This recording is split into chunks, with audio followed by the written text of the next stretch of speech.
ಶ್ರೀ ಗುರುಭ್ಯೋ ನಮಃ. ಹರಿ ಓಂ.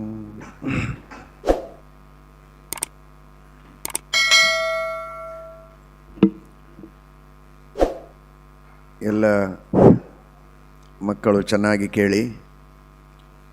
ಕೃಷ್ಣ ಪರಮಾತ್ಮ ಚಿಕ್ಕ ಮಗು ಇರುವಾಗ ಕೃಷ್ಣನಿಗೆ ಹಾಲು ಕುಡಿಸುವುದಕ್ಕೆ ಪೂತನ ಬರ್ತಾಳೆ. ಕೃಷ್ಣನಿಗೆ ಮಗುವಿಗೆ ಹಾಲು ಕುಡಿಸುವುದು ತಾಯಿ. ಆದರೆ ಆಗ ಒಬ್ಬ ರಾಕ್ಷಸಿ ಪೂತನ ಸುಂದರ ವೇಷವನ್ನು ಹಾಕಿಕೊಂಡು ಕೃಷ್ಣನಿಗೆ ಹಾಲು ಕುಡಿಸುವುದಕ್ಕೆ ಬರ್ತಾಳೆ. ಆದರೆ ಹಾಲು ಕುಡಿಸುವ ನೆಪದಲ್ಲಿ ವಿಷ ಕುಡಿಸುವುದಕ್ಕೆ ಬರ್ತಾಳೆ. ತಾಯಿ ಹಾಲು ಕೊಟ್ಟರೆ ಮನೆಯಲ್ಲಿ ತಿಂಡಿ ಹಾಲು ಏನು ಮನೆಯಲ್ಲಿ ಕೊಡ್ತಾರೋ ಅದನ್ನೇ ತೆಗೆದುಕೊಳ್ಬೇಕು. ನಿಮಗೇನೋ ರುಚಿಯಾದ ತಿಂಡಿ ಕೊಡ್ತೇವೆ ಅಂತ ಗೊತ್ತಿಲ್ಲದೇ ಇದ್ದವರು, ಪರಿಚಯ ಇಲ್ಲದೇ ಇದ್ದವರು ಯಾರೋ ಕರೆದುಕೊಂಡು ಹೋಗಿ ಏನೋ ಕೊಡ್ತಾರೆ ಅಂತ ಕುಡಿಯಲಿಕ್ಕೆ ಹೋಗಬಾರ್ದು. ತಾಯಿ ಆದರೂ ಕೊಡಬೇಕು. ಬಂಧು ಬಳಗದವರು ಪರಿಚಯ ಇದ್ದವರು ಕೊಟ್ಟರೆ ಮಾತ್ರ ತಗೊಳ್ಬೇಕು. ಇಲ್ಲದೇ ಇದ್ದರೆ ಪೂತನ ಹೇಗೆ ವಿಷ ಹಾಕಿದಳೋ ಹಾಗೆ ಯಾವುದೋ ಕೆಟ್ಟ ಆಹಾರವನ್ನು ಕೊಟ್ಟು ತಲೆ ಕೆಡಿಸುವ ಕೆಲಸವನ್ನು ಮಾಡುವವರಿರ್ತಾರೆ. ಅಂತಹ ಆಹಾರವನ್ನು ತೆಗೆದುಕೊಳ್ಳಬಾರದು. ಇದು ಕೃಷ್ಣನ ಸಂದೇಶ. ಅರ್ಥವಾಯಿತಾ ಎಲ್ಲರಿಗೆ? ಮನೆಯಲ್ಲಿ ಕೊಟ್ಟ ಪರಿಚಿತರು ಬಂಧು ಬಾಂಧವರು ಕೊಟ್ಟದ್ದನ್ನಷ್ಟೇ ತೆಗೆದುಕೊಳ್ಳಬೇಕು ಹೊರತು ಯಾರೋ ಕೊಟ್ಟದ್ದು ಗೊತ್ತಿಲ್ಲದೇ ಇದ್ದವರು ಕೊಟ್ಟದ್ದನ್ನು ತಿನ್ನಲಿಕ್ಕೆ ಕೊಟ್ಟರು ಅಂತ ಬಾಯಿಯಲ್ಲಿ ಹಾಕ್ಕೊಳ್ಬಾರ್ದು. ಮೋಸ ಮಾಡಬಹುದು. ಹಾಗೇನಾದರೂ ಮಾಡಿದರೆ ಏನು ಮಾಡಬೇಕು? ಯಾವಾಗಲೇ ತಿನ್ನುವಾಗ ದೇವರ ಸ್ಮರಣೆಯನ್ನು ಮಾಡಿದರೆ ಆಗ ಒಳ್ಳೆಯ ಆರೋಗ್ಯ ಇರುತ್ತದೆ.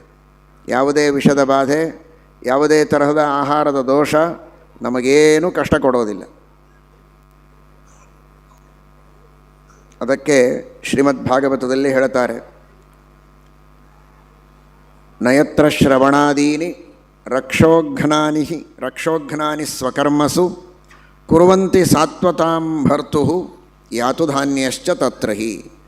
ರಾಕ್ಷಸರು ಎಲ್ಲಿ ಬರ್ತಾರೆ ಅಂದರೆ, ಎಲ್ಲಿ ಭಗವಂತನ ನಾಮ ಸಂಕೀರ್ತನ ಮಾಡೋದಿಲ್ಲ, ದೇವರ ಸ್ಮರಣೆ ಮಾಡೋದಿಲ್ಲ, ದೇವರಿಗೆ ಶರಣು ಹೋಗೋದಿಲ್ಲ, ಅಲ್ಲಿ ದುಷ್ಟ ರಾಕ್ಷಸರು ಬರ್ತಾರೆ.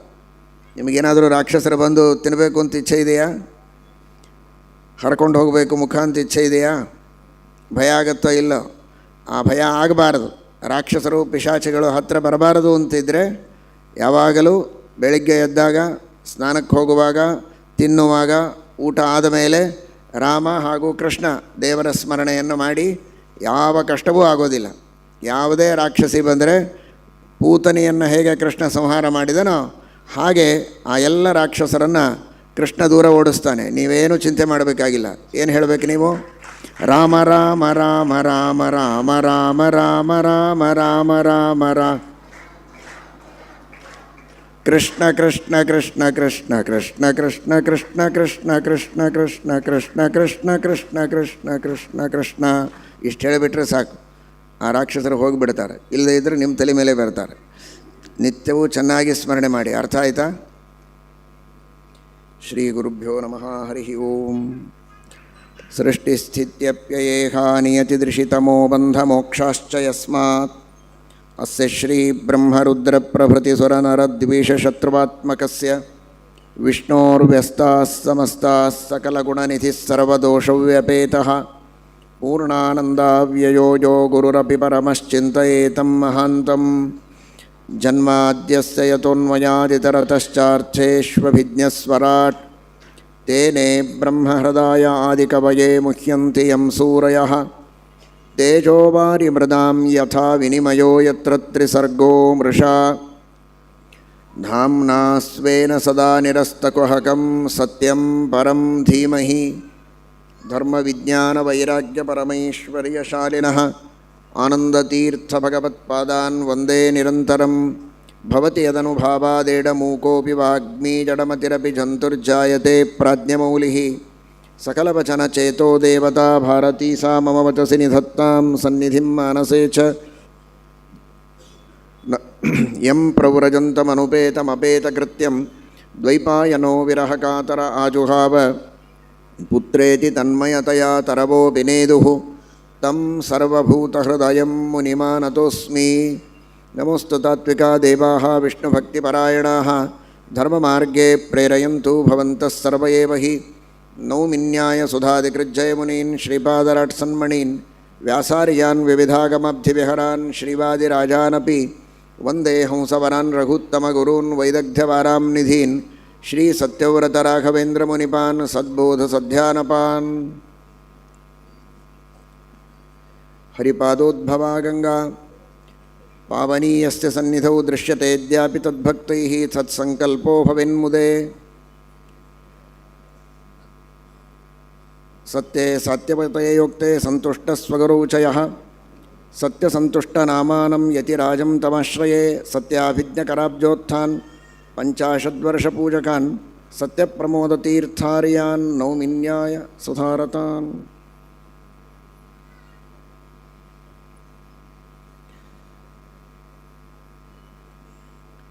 यस्वानुभावमखिलश्रुतिसारमेकम् अध्यात्मदीपमतितितिर्षदां तमोन्धं संसारिणां करुणयाः पुराणगुह्यं तं व्याससूनुमुपयामि गुरुं मुनीनां।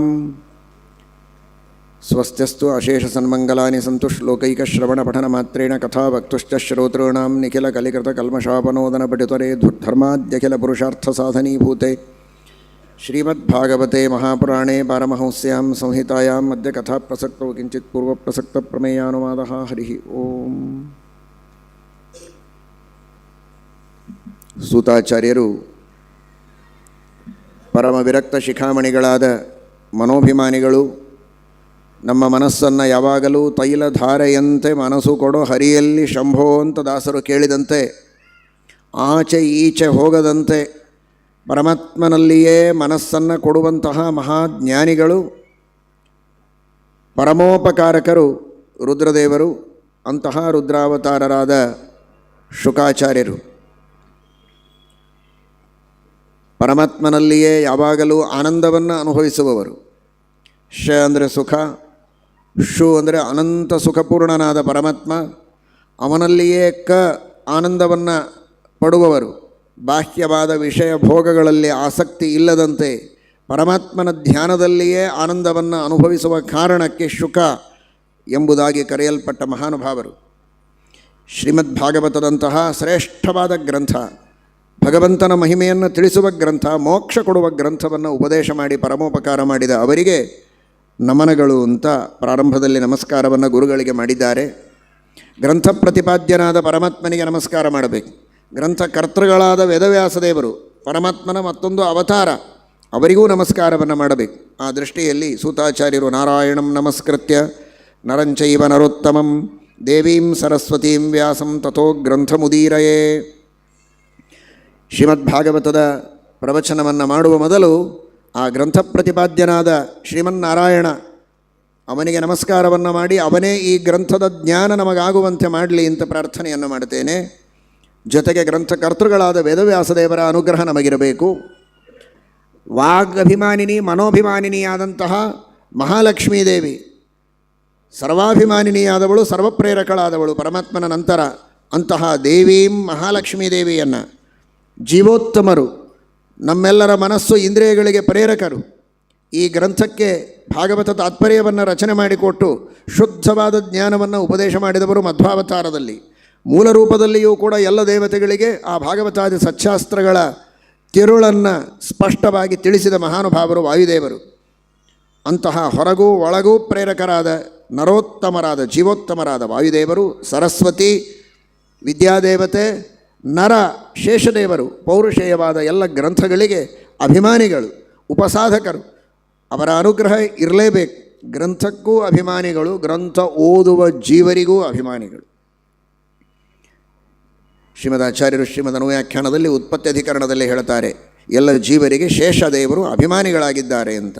ಹಾಗಾಗಿ ಓದುವ ಜೀವನಿಗೂ ಪ್ರೇರಕರಾಗಿ, ಓದಬೇಕಾದ ಗ್ರಂಥಕ್ಕೂ ನಿಯಾಮಕರಾಗಿ ಅದಕ್ಕೆ ಅಭಿಮಾನಿಗಳಾಗಿ ಆ ಗ್ರಂಥದ ಜ್ಞಾನ ನಮಗೆ ಮಾಡಿಸಿಕೊಡುವ ಮಹಾನುಭಾವರು ಶೇಷದೇವರು ಸಾಮಾನ್ಯರಲ್ಲ. ಅಂತಹ ನರ ಆ ಪರಮಾತ್ಮನ ವಿಶೇಷ ಸನ್ನಿಧಾನಕ್ಕೆ ಪಾತ್ರರಾದ ಶೇಷದೇವರಿಗೂ ನಮಸ್ಕಾರ ಮಾಡಿ ಈ ಗ್ರಂಥವನ್ನು ಪ್ರಾರಂಭ ಮಾಡುತ್ತೇನೆ ಅಂತಾರೆ.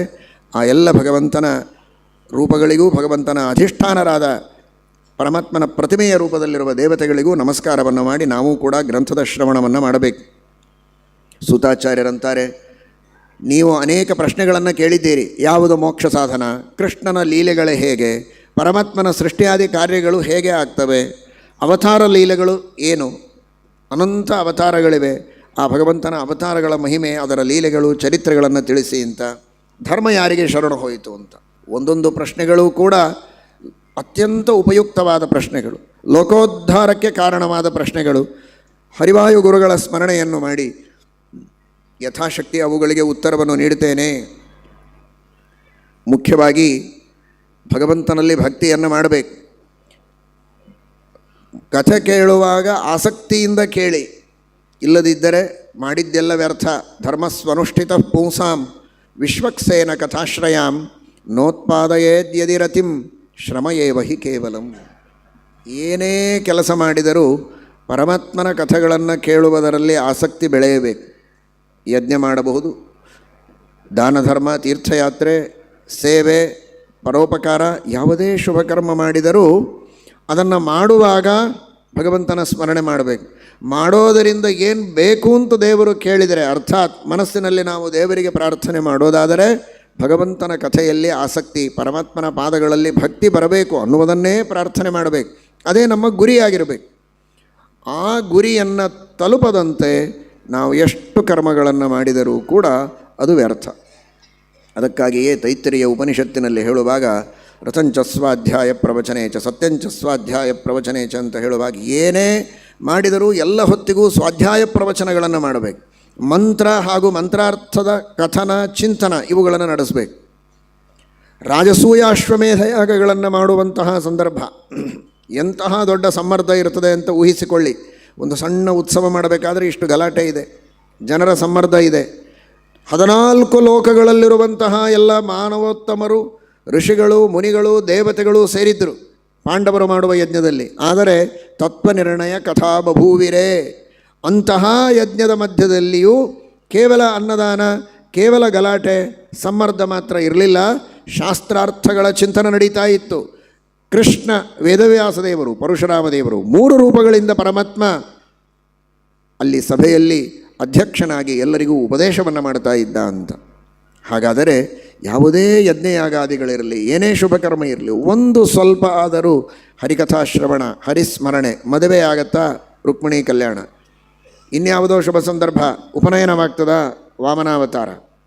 ಶ್ರವಣ ಮಾಡಿ, ಭಕ್ತಿಯಿಂದ ಶ್ರವಣ ಮಾಡಿ, 10 ನಿಮಿಷ ಆದರೂ ಶ್ರವಣ ಮಾಡಿ, ಭಕ್ತಿಪೂರ್ವಕವಾಗಿ ನೀವು ಸತ್ಕರ್ಮಗಳನ್ನು ಮಾಡಿ ಎನ್ನುವ ಸಂದೇಶವನ್ನು ಜಗತ್ತಿಗೆ ಸೂತಾಚಾರ್ಯರು ನೀಡುತ್ತಾ ಇದ್ದಾರೆ. ಹಾಗಾದರೆ ಮೋಕ್ಷಕ್ಕೆ ಪ್ರಧಾನ ಸಾಧನ ಯಾವುದು ಅನ್ನುವ ಪ್ರಶ್ನೆಗೆ ಉತ್ತರ, ತಸ್ಮಾದ್ ಏಕೇನ ಮನಸ ಭಗವಾನ್ ಸಾತ್ವತಾಂ ಪತಿ ಶ್ರೋತವ್ಯ ಕೀರ್ತಿತವ್ಯಶ್ಚ ಧ್ಯೇಯ ಪೂಜ್ಯಶ್ಚ ನಿತ್ಯದ. ಏಕಾಗ್ರ ಮನಸ್ಸಿನಿಂದ ಪುರಾಣಗಳ, ಇತಿಹಾಸಗಳ ಶ್ರವಣವನ್ನು ಮಾಡಿ, ಶ್ರವಣ ಮಾಡಿದ್ದನ್ನು ಚೆನ್ನಾಗಿ ದೃಢ ಮಾಡಿಕೊಳ್ಳಿ, ಅದನ್ನೇ ಧ್ಯಾನ ಮಾಡಿ. ಆ ಭಗವಂತನ ರೂಪ, ಭಗವಂತನ ಗುಣಗಳು, ಲೀಲೆಗಳು, ಕ್ರಿಯೆಗಳು ಏನೆಲ್ಲ ಪುರಾಣದಲ್ಲೇ ಕೇಳಿರ್ತೇವೆ, ಕೇಳಿದ್ದನ್ನು ಮರೆಯುವುದಕ್ಕಲ್ಲ. ನೀವೆಲ್ಲ ಮೊದಲನೇ ಬಾರಿ ಕೇಳೋದಲ್ಲ ಭಾಗವತ, ಗೊತ್ತು ನಮಗೆ. ನಿಮಗೆಲ್ಲ ಚೆನ್ನಾಗಿ ಕಥೆ ಗೊತ್ತಿದೆಯಲ್ಲ. ಕೃಷ್ಣನ ಕಥೆ ಗೊತ್ತು, ರಾಮನ ಕಥೆ ಗೊತ್ತು, ನರಸಿಂಹ ವಾಮನಾದಿ ಭಗವದ್ ಅವತಾರಗಳ ಲೀಲೆಗಳನ್ನು ಕೇಳಿರ್ತೀರಲ್ಲ. ಬೆಳಿಗ್ಗೆ ಒಂದು 5 ನಿಮಿಷ, 10 ನಿಮಿಷ, ರಾತ್ರಿ ಯಾವಾಗೋ ಸಮಯ ಸಿಕ್ಕಾಗ ಒಂದು 10 ನಿಮಿಷ ಚೇರ್ ಮೇಲೆ ಕುಳಿತಿರ್ತೀರಿ. ವಿರಾಮವಾಗಿ ಕಣ್ಣು ಮುಚ್ಚಿ ಏನೋ ಪೇಪರ್ ನೋಡೋದು, ಸಿಕ್ತಲ್ಲ ಸಮಯ ಅಂತ ಕೈಯಲ್ಲಿರುವಂತಹ ಮೊಬೈಲು, ಓಡಾಡುವ ಭೂತ. ಮಕ್ಕಳಿಗೆ ಹೇಳಿದರೆ ಅರ್ಥ ಆಗೋದಿಲ್ಲ ಅಂತ ನಿಮಗೆ ಹೇಳ್ತಾ ಇದ್ದೆವು. ಮಕ್ಕಳ ಭಾಗವತದಲ್ಲಿಯೇ ಬರೋದಿದು. ಪೂತನ ಅಂದರೆ ಬೇರೆ ಅಲ್ಲ, ಇವತ್ತು ಅದೇ ಪೂತನ. ಪೂತನ ಅದು ತಾನು ಬಾಯಿಯಲ್ಲಿ ವಿಷ ಹಾಕುವುದಕ್ಕೆ ಪ್ರಯತ್ನ ಮಾಡಿದರೆ, ಇದು ಕಿವಿಯಲ್ಲಿ ವಿಷ ಹಾಕುವುದಕ್ಕೆ, ಕಣ್ಣಿನಲ್ಲಿ ವಿಷ ಹಾಕುವುದಕ್ಕೆ ಪ್ರಯತ್ನ ಮಾಡ್ತದೆ. ಇನ್ನು ಬಾಯಿಯಲ್ಲಿಯೂ ವಿಷ ಹಾಕುವ ಮೊಬೈಲ್ಗಳು ಬರ್ತಾವೋ ಏನೋ ಸ್ವಲ್ಪ ದಿವಸಕ್ಕೆ. ಹಾಗಾದರೆ ಅದಕ್ಕೆ ಸಮಯವನ್ನು ವ್ಯರ್ಥ ಮಾಡದೆ ತಸ್ಮಾದೇಕೇನ ಮನಸ ಭಗವಾನ್ ಸಾತ್ವತಾಂಪತಿ, ಸ್ವಲ್ಪ ಭಗವಂತನ ಗುಣಗಳನ್ನು ಚಿಂತನೆ ಮಾಡಿ ಅವತಾರ ಲೀಲೆಗಳನ್ನು ಸ್ಮರಣ ಮಾಡಿ ಸಾಕು. ಏನು ಧನ್ಯತೆ, ಎಷ್ಟು ನಿರ್ಮಲತೆ, ಎಷ್ಟು ಪ್ರಸನ್ನತೆ, ಎಷ್ಟು ಶುದ್ಧವಾದ ಮನಸ್ಸು, ಎಷ್ಟು ಶುಭ ಸಂಕಲ್ಪಗಳು ತನ್ನಷ್ಟಕ್ಕೆ ತಾನೇ ನಿಮ್ಮ ಮನಸ್ಸಿನಲ್ಲಿ ಉದ್ಭವಿಸ್ತವೆ ಎನ್ನುವುದನ್ನು ಕಂಡು ಆನಂದಿಸಬಹುದು. ಶುಶ್ರೂಷೋ ಶ್ರದ್ಧಾನಸ್ಯ ವಾಸುದೇವ ಕಥಾರತಿ ಸ್ಯಾನ್ ಮಹತ್ಸೇವೆಯ ವಿಪ್ರಾಹ ಪುಣ್ಯತೀರ್ಥ ನಿಷೇವಣ. ಅದಕ್ಕೊಂದು ಸೋಪಾನ ಕ್ರಮಗಳನ್ನು ಹೇಳ್ತಾರೆ ಸೂತಾಚಾರ್ಯರು. ಪುಣ್ಯತೀರ್ಥ ನಿಷೇವಣಾತ್, ಯಾದವಾರ್ಯರು ಸರಿಯಾದ ಕ್ರಮವನ್ನು ತಿಳಿಸಿಕೊಡ್ತಾರೆ. ಶ್ಲೋಕ ಇದ್ದಾಗೆ ಓದಿಕೊಳ್ಳಬೇಡಿ, ಸೋಪಾನವನ್ನು ತಿಳಿದುಕೊಳ್ಳಿ. ತೀರ್ಥಯಾತ್ರೆಯನ್ನು ಭಕ್ತಿಯಿಂದ ಮಾಡಿ. ಆ ನೀರಿನ ಕಣಗಳಲ್ಲಿ ದೇವರು ತುಂಬಿದ್ದಾನೆ, ಅಭಿಮಾನಿ ದೇವತೆಗಳು ವಾಯುದೇವರು ಒಳಗೆ ಪರಮಾತ್ಮ ಇದ್ದಾನೆ ಎಂದು ತಿಳಿದು ತೀರ್ಥಸ್ನಾನಾದಿಗಳನ್ನು ಮಾಡಿ ಅದರಿಂದ ಮನಸ್ಸು ಶುದ್ಧವಾಗತ್ತೆ. ಆಮೇಲೆ ಅದರ ಮೇಲಿನ ಸೋಪಾನ ಜ್ಞಾನಿಗಳ ಸೇವೆಯನ್ನು ಮಾಡಿರಿ. ಸ್ಯಾನ್ ಮಹತ್ಸೇವೆಯ ವಿಪ್ರಾಹ. ಅದರ ಮೇಲೆ ಶ್ರದ್ಧಾನಸ್ಯ, ದೊಡ್ಡವರ ಸೇವೆ ಮಾಡಿದರೆ ನಿಮಗೆ ಆಸ್ತಿಕ್ಯ ಬರುತ್ತೆ. ಕೇವಲ ಬುದ್ಧಿವಂತಿಕೆಯಿಂದ ವಿಮರ್ಶೆಯನ್ನು ಮಾತ್ರ ಮಾಡಿ ನಾನು ಶಾಸ್ತ್ರಗಳನ್ನು ನಂಬುತ್ತೇನೆ ಅಂತಾಗುವುದಿಲ್ಲ. ಶಾಸ್ತ್ರಗಳಲ್ಲಿ ಹೇಳಿದ್ದರ ಬಗ್ಗೆ ನಂಬಿಕೆ ಬರೋದಕ್ಕೆ ಚರ್ಚೆಯೂ ಒಂದು ಕಾರಣ. ಗೀತೆಯಲ್ಲಿ ಹೇಳಿದ್ದಾನೆ ಕೃಷ್ಣ, ತದ್ವಿಧಿ ಪ್ರಣಿಪಾತೇನ ಪರಿಪ್ರಶ್ನೇನ ಸೇವೆಯ ಅಂತ. ಪ್ರಶ್ನೆ ಮಾಡಬೇಕು, ಆದರೆ ಬರೀ ಪರಿಪ್ರಶ್ನ ಅಲ್ಲ, ಸೇವೆಯ. ಸ್ಯಾನ್ ಮಹತ್ ಸೇವೆಯ, ದೊಡ್ಡವರ ಸೇವೆಯನ್ನು ಮಾಡಬೇಕು, ದೊಡ್ಡವರ ಅನುಗ್ರಹ ಆಗಬೇಕು. ಈ ಕಡೆಗೆ ಬೌದ್ಧಿಕವಾದ ವಿಮರ್ಶೆ ಚರ್ಚೆ, ಈಚೆಗೆ ಭಕ್ತಿಪೂರಿತವಾದ ಮನಸ್ಸಿನಿಂದ ಗುರುಗಳ ಸೇವೆ, ಅವರ ಅನುಗ್ರಹ. ಅದರಿಂದ ನಮಗೆ ಶ್ರದ್ಧೆ ಬರ್ತದೆ, ತತ್ವಗಳ ಬಗ್ಗೆ ವಿಶ್ವಾಸ ಬರ್ತದೆ. ಇನ್ನಷ್ಟು ಹೆಚ್ಚು ಶ್ರವಣ ಮಾಡಬೇಕು. ಆಮೇಲೆ ಶುಶ್ರೂಷೋಹೋ, ಶ್ರದ್ಧೆಯಿಂದ ಶ್ರವಣ ಮಾಡಬೇಕು. ಅದಾದ ಮೇಲೆ ವಾಸುದೇವ ಕಥಾರತಿ, ಪೂರ್ಣವಾಗಿ ಭಗವಂತನ ಕಥೆಯಲ್ಲಿ ಆಸಕ್ತಿ, ಪರಮಾತ್ಮನಲ್ಲಿ ಭಕ್ತಿ ಬರ್ತದೆ. ಭಕ್ತಿ ಬಂದರೆ ಹೃದಯಂತಸ್ಥೋ ಹ್ಯಭದ್ರಾಣಿ ವಿಧುನೋತಿ ಸುಹೃತ್ಸತಾಂ. ಆ ಕಥೆಯ ಮೂಲಕ ಹೃದಯವನ್ನು ಪ್ರವೇಶ ಮಾಡಿದ ಕೃಷ್ಣ ಪಾಪಗಳನ್ನೆಲ್ಲ ದೂರ ಮಾಡಿ ನಮ್ಮನ್ನು ಉದ್ಧಾರ ಮಾಡ್ತಾನೆ, ಮೋಕ್ಷಕ್ಕೆ ಕರೆದುಕೊಂಡು ಹೋಗ್ತಾನೆ ಎಂಬುದಾಗಿ ತಿಳಿಸಿಕೊಟ್ಟಿದ್ದಾರೆ.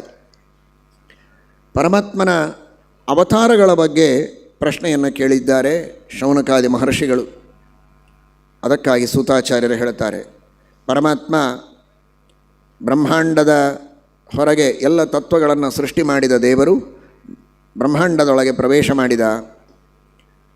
ಆ ಬ್ರಹ್ಮಾಂಡದೊಳಗೆ ಪ್ರವೇಶ ಮಾಡಿದಂತಹ ವಿರಾಟ್ ರೂಪಿಯಾಗಿರುವಂತಹ ಪರಮಾತ್ಮ ತನ್ನೊಳಗೆ ಎಲ್ಲ ಮಹದಾದಿ ತತ್ವಗಳನ್ನು ತುಂಬಿಕೊಂಡಿದ್ದಾನೆ. ಷೋಡಶ ಕಲಾಗಳನ್ನು ಸಪ್ರಾಣಮಸೃಜತ ಪ್ರಾಣಾತ್ ಶ್ರದ್ಧಾಂ ಖಂ ವಾಯು ಆಪಃ ಜ್ಯೋತಿ ಇತ್ಯಾದಿಯಾಗಿ ಷಟ್ಪ್ರಶ್ನದಲ್ಲಿ ಹೇಳಿದ 16 ಕಲೆಗಳನ್ನೆಲ್ಲ ಹೊಟ್ಟೆಯಲ್ಲಿಟ್ಟುಕೊಂಡಿದ್ದಾನೆ. ಆ ಹೊಟ್ಟೆಯಲ್ಲಿಟ್ಟುಕೊಂಡ ಪದಾರ್ಥಗಳನ್ನೇ ಹೊರಗೆ ತೆಗೆದು ಮುಂದೆ ಬ್ರಹ್ಮಾಂಡದ ಒಳಗಿನ ಎಲ್ಲ ಲೋಕಗಳು ಪದಾರ್ಥಗಳನ್ನು ಮುಂದೆ ಸೃಷ್ಟಿ ಮಾಡುವ ಸಂಕಲ್ಪ ಮಾಡಿದ್ದಾನೆ. ಅಂತಹ ಪರಮಾತ್ಮ ಬ್ರಹ್ಮಾಂಡದೊಳಗೆ ಪ್ರವೇಶ ಮಾಡಿ ಎಲ್ಲ ಕಡೆಗೆ ತಾನೇ ಕತ್ತಲೆಯನ್ನು ಸೃಷ್ಟಿ ಮಾಡಿದ್ದ, ಅದನ್ನೆಲ್ಲ ದೂರ ಮಾಡಿದ್ದಾನೆ. ಶೇಷಶಾಹಿಯಾಗಿ ಸೂಕ್ಷ್ಮವಾದ ರೂಪವನ್ನು ತೆಗೆದುಕೊಂಡು ಪವಡಿಸಿದ್ದಾನೆ ಪದ್ಮನಾಭ ರೂಪದಿಂದ. ಅಂತಹ ಪರಮಾತ್ಮ 3 ರೂಪಗಳನ್ನು ಮೊದಲು ತೆಗೆದುಕೊಂಡಿದ್ದಾನೆ. ಶ್ವೇತದ್ವೀಪದಲ್ಲಿ ನಾರಾಯಣ, ಅನಂತಾಸನದಲ್ಲಿ ವಾಸುದೇವ, ವೈಕುಂಠದಲ್ಲಿ ವೈಕುಂಠ ಎಂಬ ಹೆಸರಿನ 3 ರೂಪಗಳನ್ನು ತೆಗೆದುಕೊಳ್ತಾನೆ. ಅದರಲ್ಲಿ ಶ್ವೇತದ್ವೀಪದಲ್ಲಿರುವ ನಾರಾಯಣ ಎಂಬ ತನ್ನ ರೂಪದಿಂದಲೇ ಅನಂತ ಅವತಾರಗಳನ್ನು ಪರಮಾತ್ಮ ಪ್ರಕಟ ಮಾಡುತ್ತಾನೆ. ಎಲ್ಲವೂ ಅನಾದಿ ಕಾಲದಿಂದ ಇವೆ, ಎಲ್ಲ ಪ್ರಕಟ ಮಾಡುವುದಷ್ಟೇ, ಮ್ಯಾನಿಫೆಸ್ಟೇಷನ್, ಯಾವುದೂ ಕ್ರಿಯೇಷನ್ ಅಲ್ಲ. ಎಲ್ಲದರ ಅಭಿವ್ಯಕ್ತಿಯನ್ನು ಮಾತ್ರ ಪರಮಾತ್ಮ ಮಾಡುತ್ತಾನೆ. ಎಲ್ಲರೂ ಚೆನ್ನಾಗಿ ತಿಳಿಯಬೇಕು. ಪರಮಾತ್ಮ ಮೂಲ ರೂಪದಿಂದ ಕೆಳಗೆ ಬರ್ತಾನೆ ಅಲ್ಲ, ಒಂದು ಅಂಶದಿಂದ ಬರ್ತಾನೆ. ಆ ಅಂಶ ಎಲ್ಲಿಂದ ಬರುತ್ತೆ? ಮೂಲ ರೂಪದಿಂದ ಬರ್ತದೆ ಅಲ್ಲ. ಪರಮಾತ್ಮನ ಆ ಪದ್ಮನಾಭ ರೂಪದಿಂದ ಶ್ವೇತದ್ವೀಪ, ಅನಂತಾಸನ, ವೈಕುಂಠದಲ್ಲಿರುವ 3 ರೂಪಗಳು ಬರ್ತದೆ.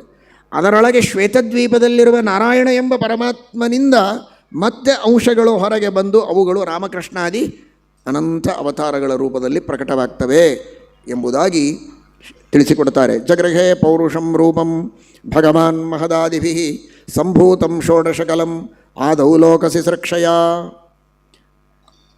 ಏತನ್ನಾನಾವತಾರಾಣಾಂ ನಿಧಾನಂ ಬೀಜಮವ್ಯಯಂ ಯಸ್ಯಾಂಶಾಂಶೇನ ಸೃಜ್ಯಂತೆ ದೇವತಿರ್ಯಂ ನರಾದಯಃ. ಆ ರೀತಿ ಆ ಪದ್ಮನಾಭನ ವರ್ಣನೆಯನ್ನು ಮಾಡುತ್ತಾರೆ.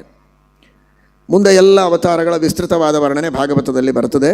ಸಂಕ್ಷೇಪವಾಗಿ ಇಲ್ಲಿ ಹೇಳುತ್ತಾರೆ. ಸನತ್ಕುಮಾರ ಎಂಬ ರೂಪವನ್ನು ಪರಮಾತ್ಮ ತೆಗೆದುಕೊಳ್ತಾನೆ. ಬ್ರಹ್ಮಚರ್ಯವನ್ನು ಹೇಗೆ ಪರಿಪಾಲನೆ ಮಾಡಬೇಕು ಅಂತ ತಿಳಿಸುವುದಕ್ಕಾಗಿ ಬ್ರಹ್ಮದೇವರ ಮಗನಾದ ಸನತ್ಕುಮಾರನಲ್ಲಿ ಅಂತರ್ಯಾಮಿಯಾಗಿ ಸನತ್ಕುಮಾರ ಎಂಬ ಹೆಸರಿನಿಂದ ಇಡೀ ಜಗತ್ತಿಗೆ ಬ್ರಹ್ಮಚರ್ಯದ ಪರಿಪಾಲನೆ ಹೇಗೆ ಅಂತ ಕಳಿಸಿಕೊಟ್ಟವ. ಎಷ್ಟು ವಿಚಿತ್ರ ಅಂದರೆ, ಆ ಸನತ್ಕುಮಾರರು ಕಾಮನ ಅವತಾರ. ಬ್ರಹ್ಮಚರ್ಯಕ್ಕೆ ವಿರೋಧಿಯಾದದ್ದು ಕಾಮ. ಆ ಕಾಮನ ಅವತಾರರಾದ ಸನತ್ಕುಮಾರರೇ ಅಖಂಡ ಬ್ರಹ್ಮಚರ್ಯವನ್ನು ಪರಿಪಾಲನೆ ಮಾಡುವಂಥವರು. ಕಾಮನಾಗಿ ಅವರು ಎಲ್ಲರಿಗೆ ಕಾಮವನ್ನು ನೀಡಿದರೆ, ಅವರ ಇನ್ನೊಂದು ಅವತಾರ ಸನತ್ಕುಮಾರ, ಅವರು ನೈಷ್ಠಿಕ ಬ್ರಹ್ಮಚರ್ಯದಿಂದ ಇದ್ದು ಜಗತ್ತಿಗೂ ಬ್ರಹ್ಮಚರ್ಯದ ಉಪದೇಶ ಮಾಡುತ್ತಾರೆ. ಬ್ರಹ್ಮಪುತ್ರರು ಅವರೇ ನಾರದರ ಗುರುಗಳು ಸನತ್ಕುಮಾರರು. ಆ ಸನತ್ಕುಮಾರರಲ್ಲಿ ಅಂತರ್ಯಾಮಿಯಾದ ಸನತ್ಕುಮಾರ ಎಂಬ ಹೆಸರಿನ ಪರಮಾತ್ಮ ಇದ್ದಾನೆ. ಸನತ್ ಯಾವಾಗಲೂ ಕೂಡ ಕು ಕೆಟ್ಟ, ಮಾ ತಿಳುವಳಿಕೆಯನ್ನು, ಕೆಟ್ಟ ಇಚ್ಛೆಗಳನ್ನು, ಕಾಮಗಳನ್ನು, ರ ನಾಶ ಮಾಡ್ತಾನೆ. ಆದ್ದರಿಂದ ಸನತ್ಕುಮಾರ ಅಂತಹ ದುರ್ಬುದ್ಧಿ, ದುಷ್ಟ ಇಚ್ಛೆಗಳು, ದುಷ್ಟ ಕಾಮನೆಗಳನ್ನು, ಕೊಳಚೆಯನ್ನು ಕಳೆಯುವ ಭಗವಂತನ ರೂಪ ಅದು ಸನತ್ಕುಮಾರ. ವರಾಹ ರೂಪದಿಂದ ಭೂಮಿಯನ್ನು ಉದ್ಧಾರ ಮಾಡಿದ್ದಾನೆ. ನಾವೆಲ್ಲ ಸತ್ಕಾರ್ಯಗಳನ್ನು ಮಾಡುವುದಕ್ಕೆ ನೆಲೆ ಬೇಕು. ನೆಲೆ ಕೊಟ್ಟವನು ಆ ವರಾಹ. ಮಹಿದಾಸ ಎಂಬ ರೂಪದಿಂದ ಶುದ್ಧವಾದ ತತ್ವಜ್ಞಾನವನ್ನು ಪರಮಾತ್ಮ ಉಪದೇಶ ಮಾಡಿದ್ದಾನೆ. ಐತರೇಯ, ಮಹಿದಾಸ ಎಂಬ ಹೆಸರಿನಲ್ಲಿ ಅನೇಕ ದೇವತೆಗಳಿಗೆ ಎಲ್ಲರಿಗೂ ಕೂಡ ಪಂಚರಾತ್ರಾದಿ ಆಗಮಗಳ ಉಪದೇಶವನ್ನು ಮಾಡಿದ್ದಾನೆ. ನಾರಾಯಣ ರೂಪಗಳು, ನರನಲ್ಲಿ ಪರಮಾತ್ಮನ ಸನ್ನಿಧಾನ ಮಾತ್ರ, ಶೇಷಾವತಾರ. ನಾರಾಯಣ ಸಾಕ್ಷಾತ್ ಭಗವಂತ 100 ಕೋಟಿ ಶ್ಲೋಕಗಳ ಪಂಚರಾತ್ರವನ್ನು ರಚನೆ ಮಾಡಿದ್ದಾನೆ. 50 ಕೋಟಿ ಶ್ಲೋಕಗಳ ಬ್ರಹ್ಮತರ್ಕ ಎಂಬ ಗ್ರಂಥವನ್ನು ರಚನೆ ಮಾಡಿಕೊಟ್ಟಿದ್ದಾನೆ. ಎಂತಹ ದೊಡ್ಡ ಸಾಹಿತ್ಯ ಇದೆ ನೋಡಿ ನಮ್ಮ ಭಾರತೀಯ ಪರಂಪರೆ, ಆರ್ಷ ಪರಂಪರೆ, ಸನಾತನ ಧರ್ಮ ಎಷ್ಟು ದೊಡ್ಡದಾದ ಸಾಹಿತ್ಯವನ್ನು ಪಡೆದುಕೊಂಡಿದೆ ಅಂತ. ಎಷ್ಟು ದೊಡ್ಡ ಸಾಹಿತ್ಯ ಇದೆ. ಪ್ರಪಂಚ ಎಷ್ಟು ದೊಡ್ಡದಿದೆಯೋ ಪ್ರಪಂಚವನ್ನು ತುಂಬುವಷ್ಟು ಸಾಹಿತ್ಯ ಗ್ರಂಥಗಳು, ಆಧ್ಯಾತ್ಮಿಕ ಗ್ರಂಥಗಳ ಭಂಡಾರವನ್ನು ಹೊಂದಿದಂತಹ ಅಸಾಧಾರಣವಾದ ಧರ್ಮ ಅಂದರೆ ಅದು ನಮ್ಮ ಸನಾತನ ಧರ್ಮ, ಅದು ನಮ್ಮ ವೈಷ್ಣವ ಧರ್ಮ. ಈ ನಾರಾಯಣ ರೂಪಿಯಾದ ಪರಮಾತ್ಮ 100 ಕೋಟಿ ಶ್ಲೋಕಗಳ ಪಂಚರಾತ್ರ, 50 ಕೋಟಿ ಶ್ಲೋಕಗಳ ಬ್ರಹ್ಮತರ್ಕವನ್ನು ರಚನೆ ಮಾಡಿಕೊಟ್ಟಿದ್ದಾನೆ. 50 ಕೋಟಿ ವಿಸ್ತೀರ್ಣ ನಾರಾಯಣ ತನವು ಕೃತಾತ್ ಉದ್ಧೃತ್ಯ ಪಂಚಸಹಸ್ರಂ ಕೃತವಾನ್ ಬಾದರಾಯಣ ಅಂತ ಶ್ರೀಮದ್ ಆಚಾರ್ಯರು ಹೇಳ್ತಾರೆ. ಅಂತಹ ನಾರಾಯಣ. ಕಪಿಲ ಸಾಂಖ್ಯತತ್ವವನ್ನು ಉಪದೇಶ ಮಾಡಿದವ, ಶುದ್ಧವಾದ ಸಾಂಖ್ಯತತ್ವ.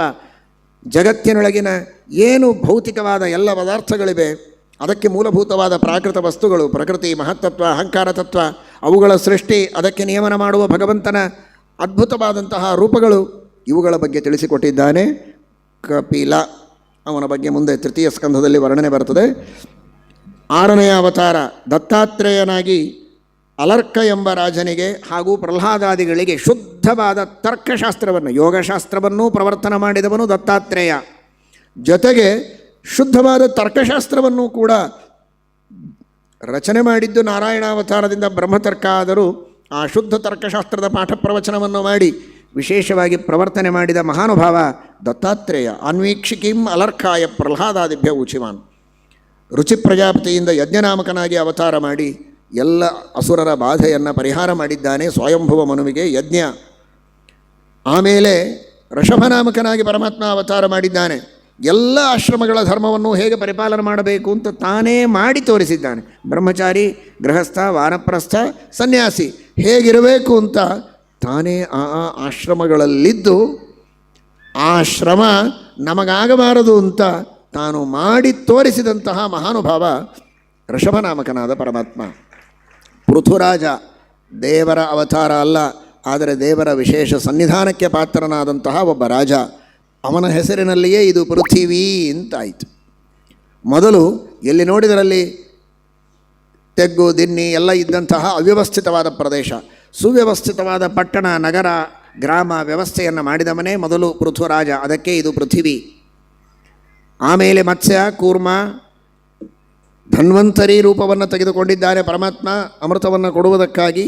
ಅಮೃತವನ್ನು ಕೊಟ್ಟರೂ ಕುಡಿಯುವುದಕ್ಕಾಗೋದಿಲ್ಲ ಇವರಿಗೆ, ಬಡಪಾಯಿಗಳಿಗೆ ಅಂತ ಮೋಹಿನಿ ರೂಪವನ್ನು ತೆಗೆದುಕೊಂಡು ಕುಡಿಸಿದವನು ಆ ಪರಮಾತ್ಮ. 14ನೆಯ ಅವತಾರ ನರಸಿಂಹಾವತಾರ. ಚತುರ್ದಶಂ ನಾರಸಿಂಹಂ.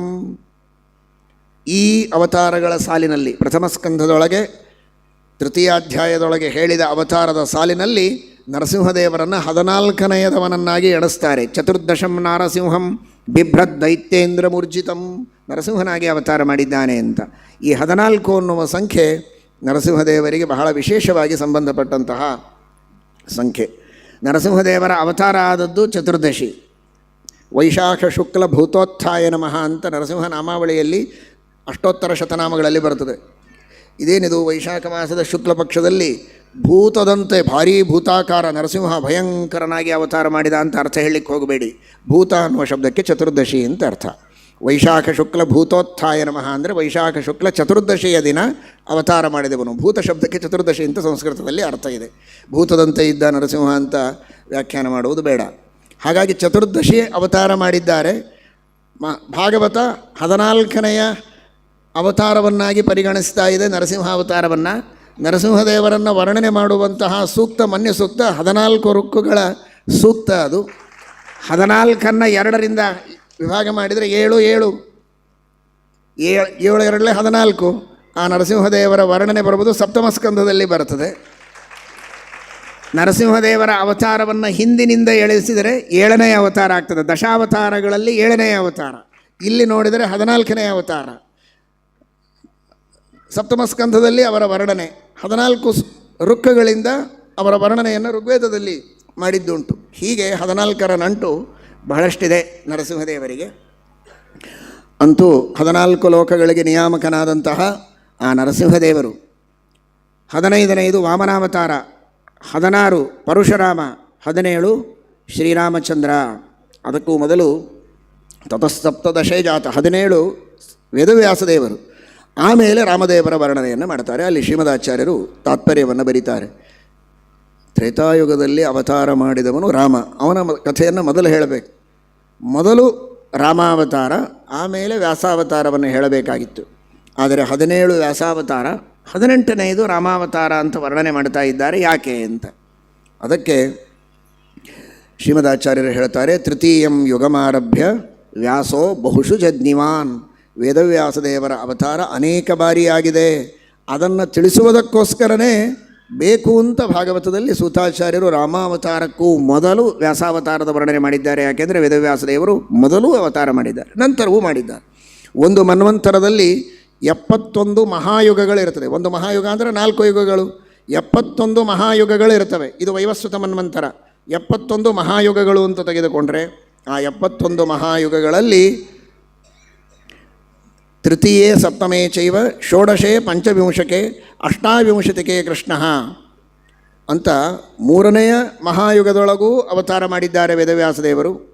7, 16, 25, 28.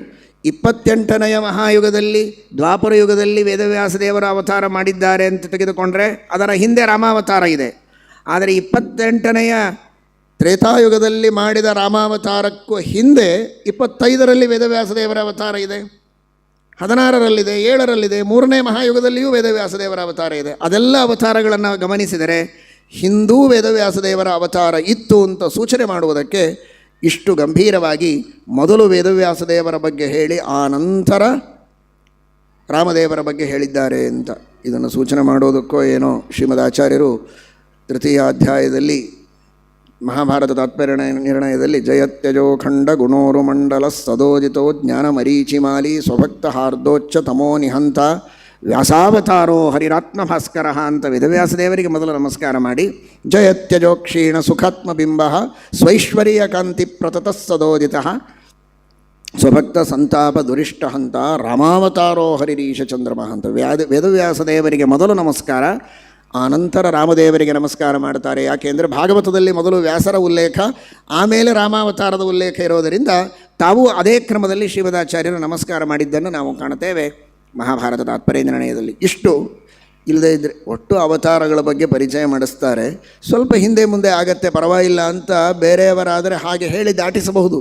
ಆದರೆ ವಾಸ್ತವ ಸಂಗತಿಯನ್ನು ಸ್ಪಷ್ಟವಾದ ಪ್ರಮಾಣಗಳನ್ನು ಕೊಟ್ಟು ತಿಳಿಸಿಕೊಡುವ ಪರಮೋಪಕಾರವನ್ನು ಮಾಡಿದಂತಹ ನಮ್ಮ ಶ್ರೀಮದ್ ಆನಂದತೀರ್ಥ ಭಗವತ್ಪಾದಾಚಾರ್ಯರನ್ನು ಎಷ್ಟು ಬಾರಿ ಸ್ಮರಣೆ ಮಾಡಬೇಕು ಹೇಳಿ, ಎಷ್ಟು ಸ್ಮರಣೆ ಮಾಡಿದರೂ ಕಡಿಮೆ ಇದೆ. ಆ ನಂತರದಲ್ಲಿ ಪರಮಾತ್ಮ ಬಲರಾಮದೇವರಲ್ಲಿ ಸನ್ನಿಹಿತರಾಗಿದ್ದಾನೆ. ಸಾಕ್ಷಾತ್ ನಾನು ಶ್ರೀಕೃಷ್ಣನಾಗಿ ಅವತಾರ ಮಾಡಿದ. ಆಮೇಲೆ ಬುದ್ಧ ಕಲ್ಕಿ ಅವತಾರಗಳನ್ನು ಎಣಿಸಿ ಮುಗಿಸ್ತೇವೆ ಎನ್ನುವುದು ಸಾಧ್ಯ ಇಲ್ಲ.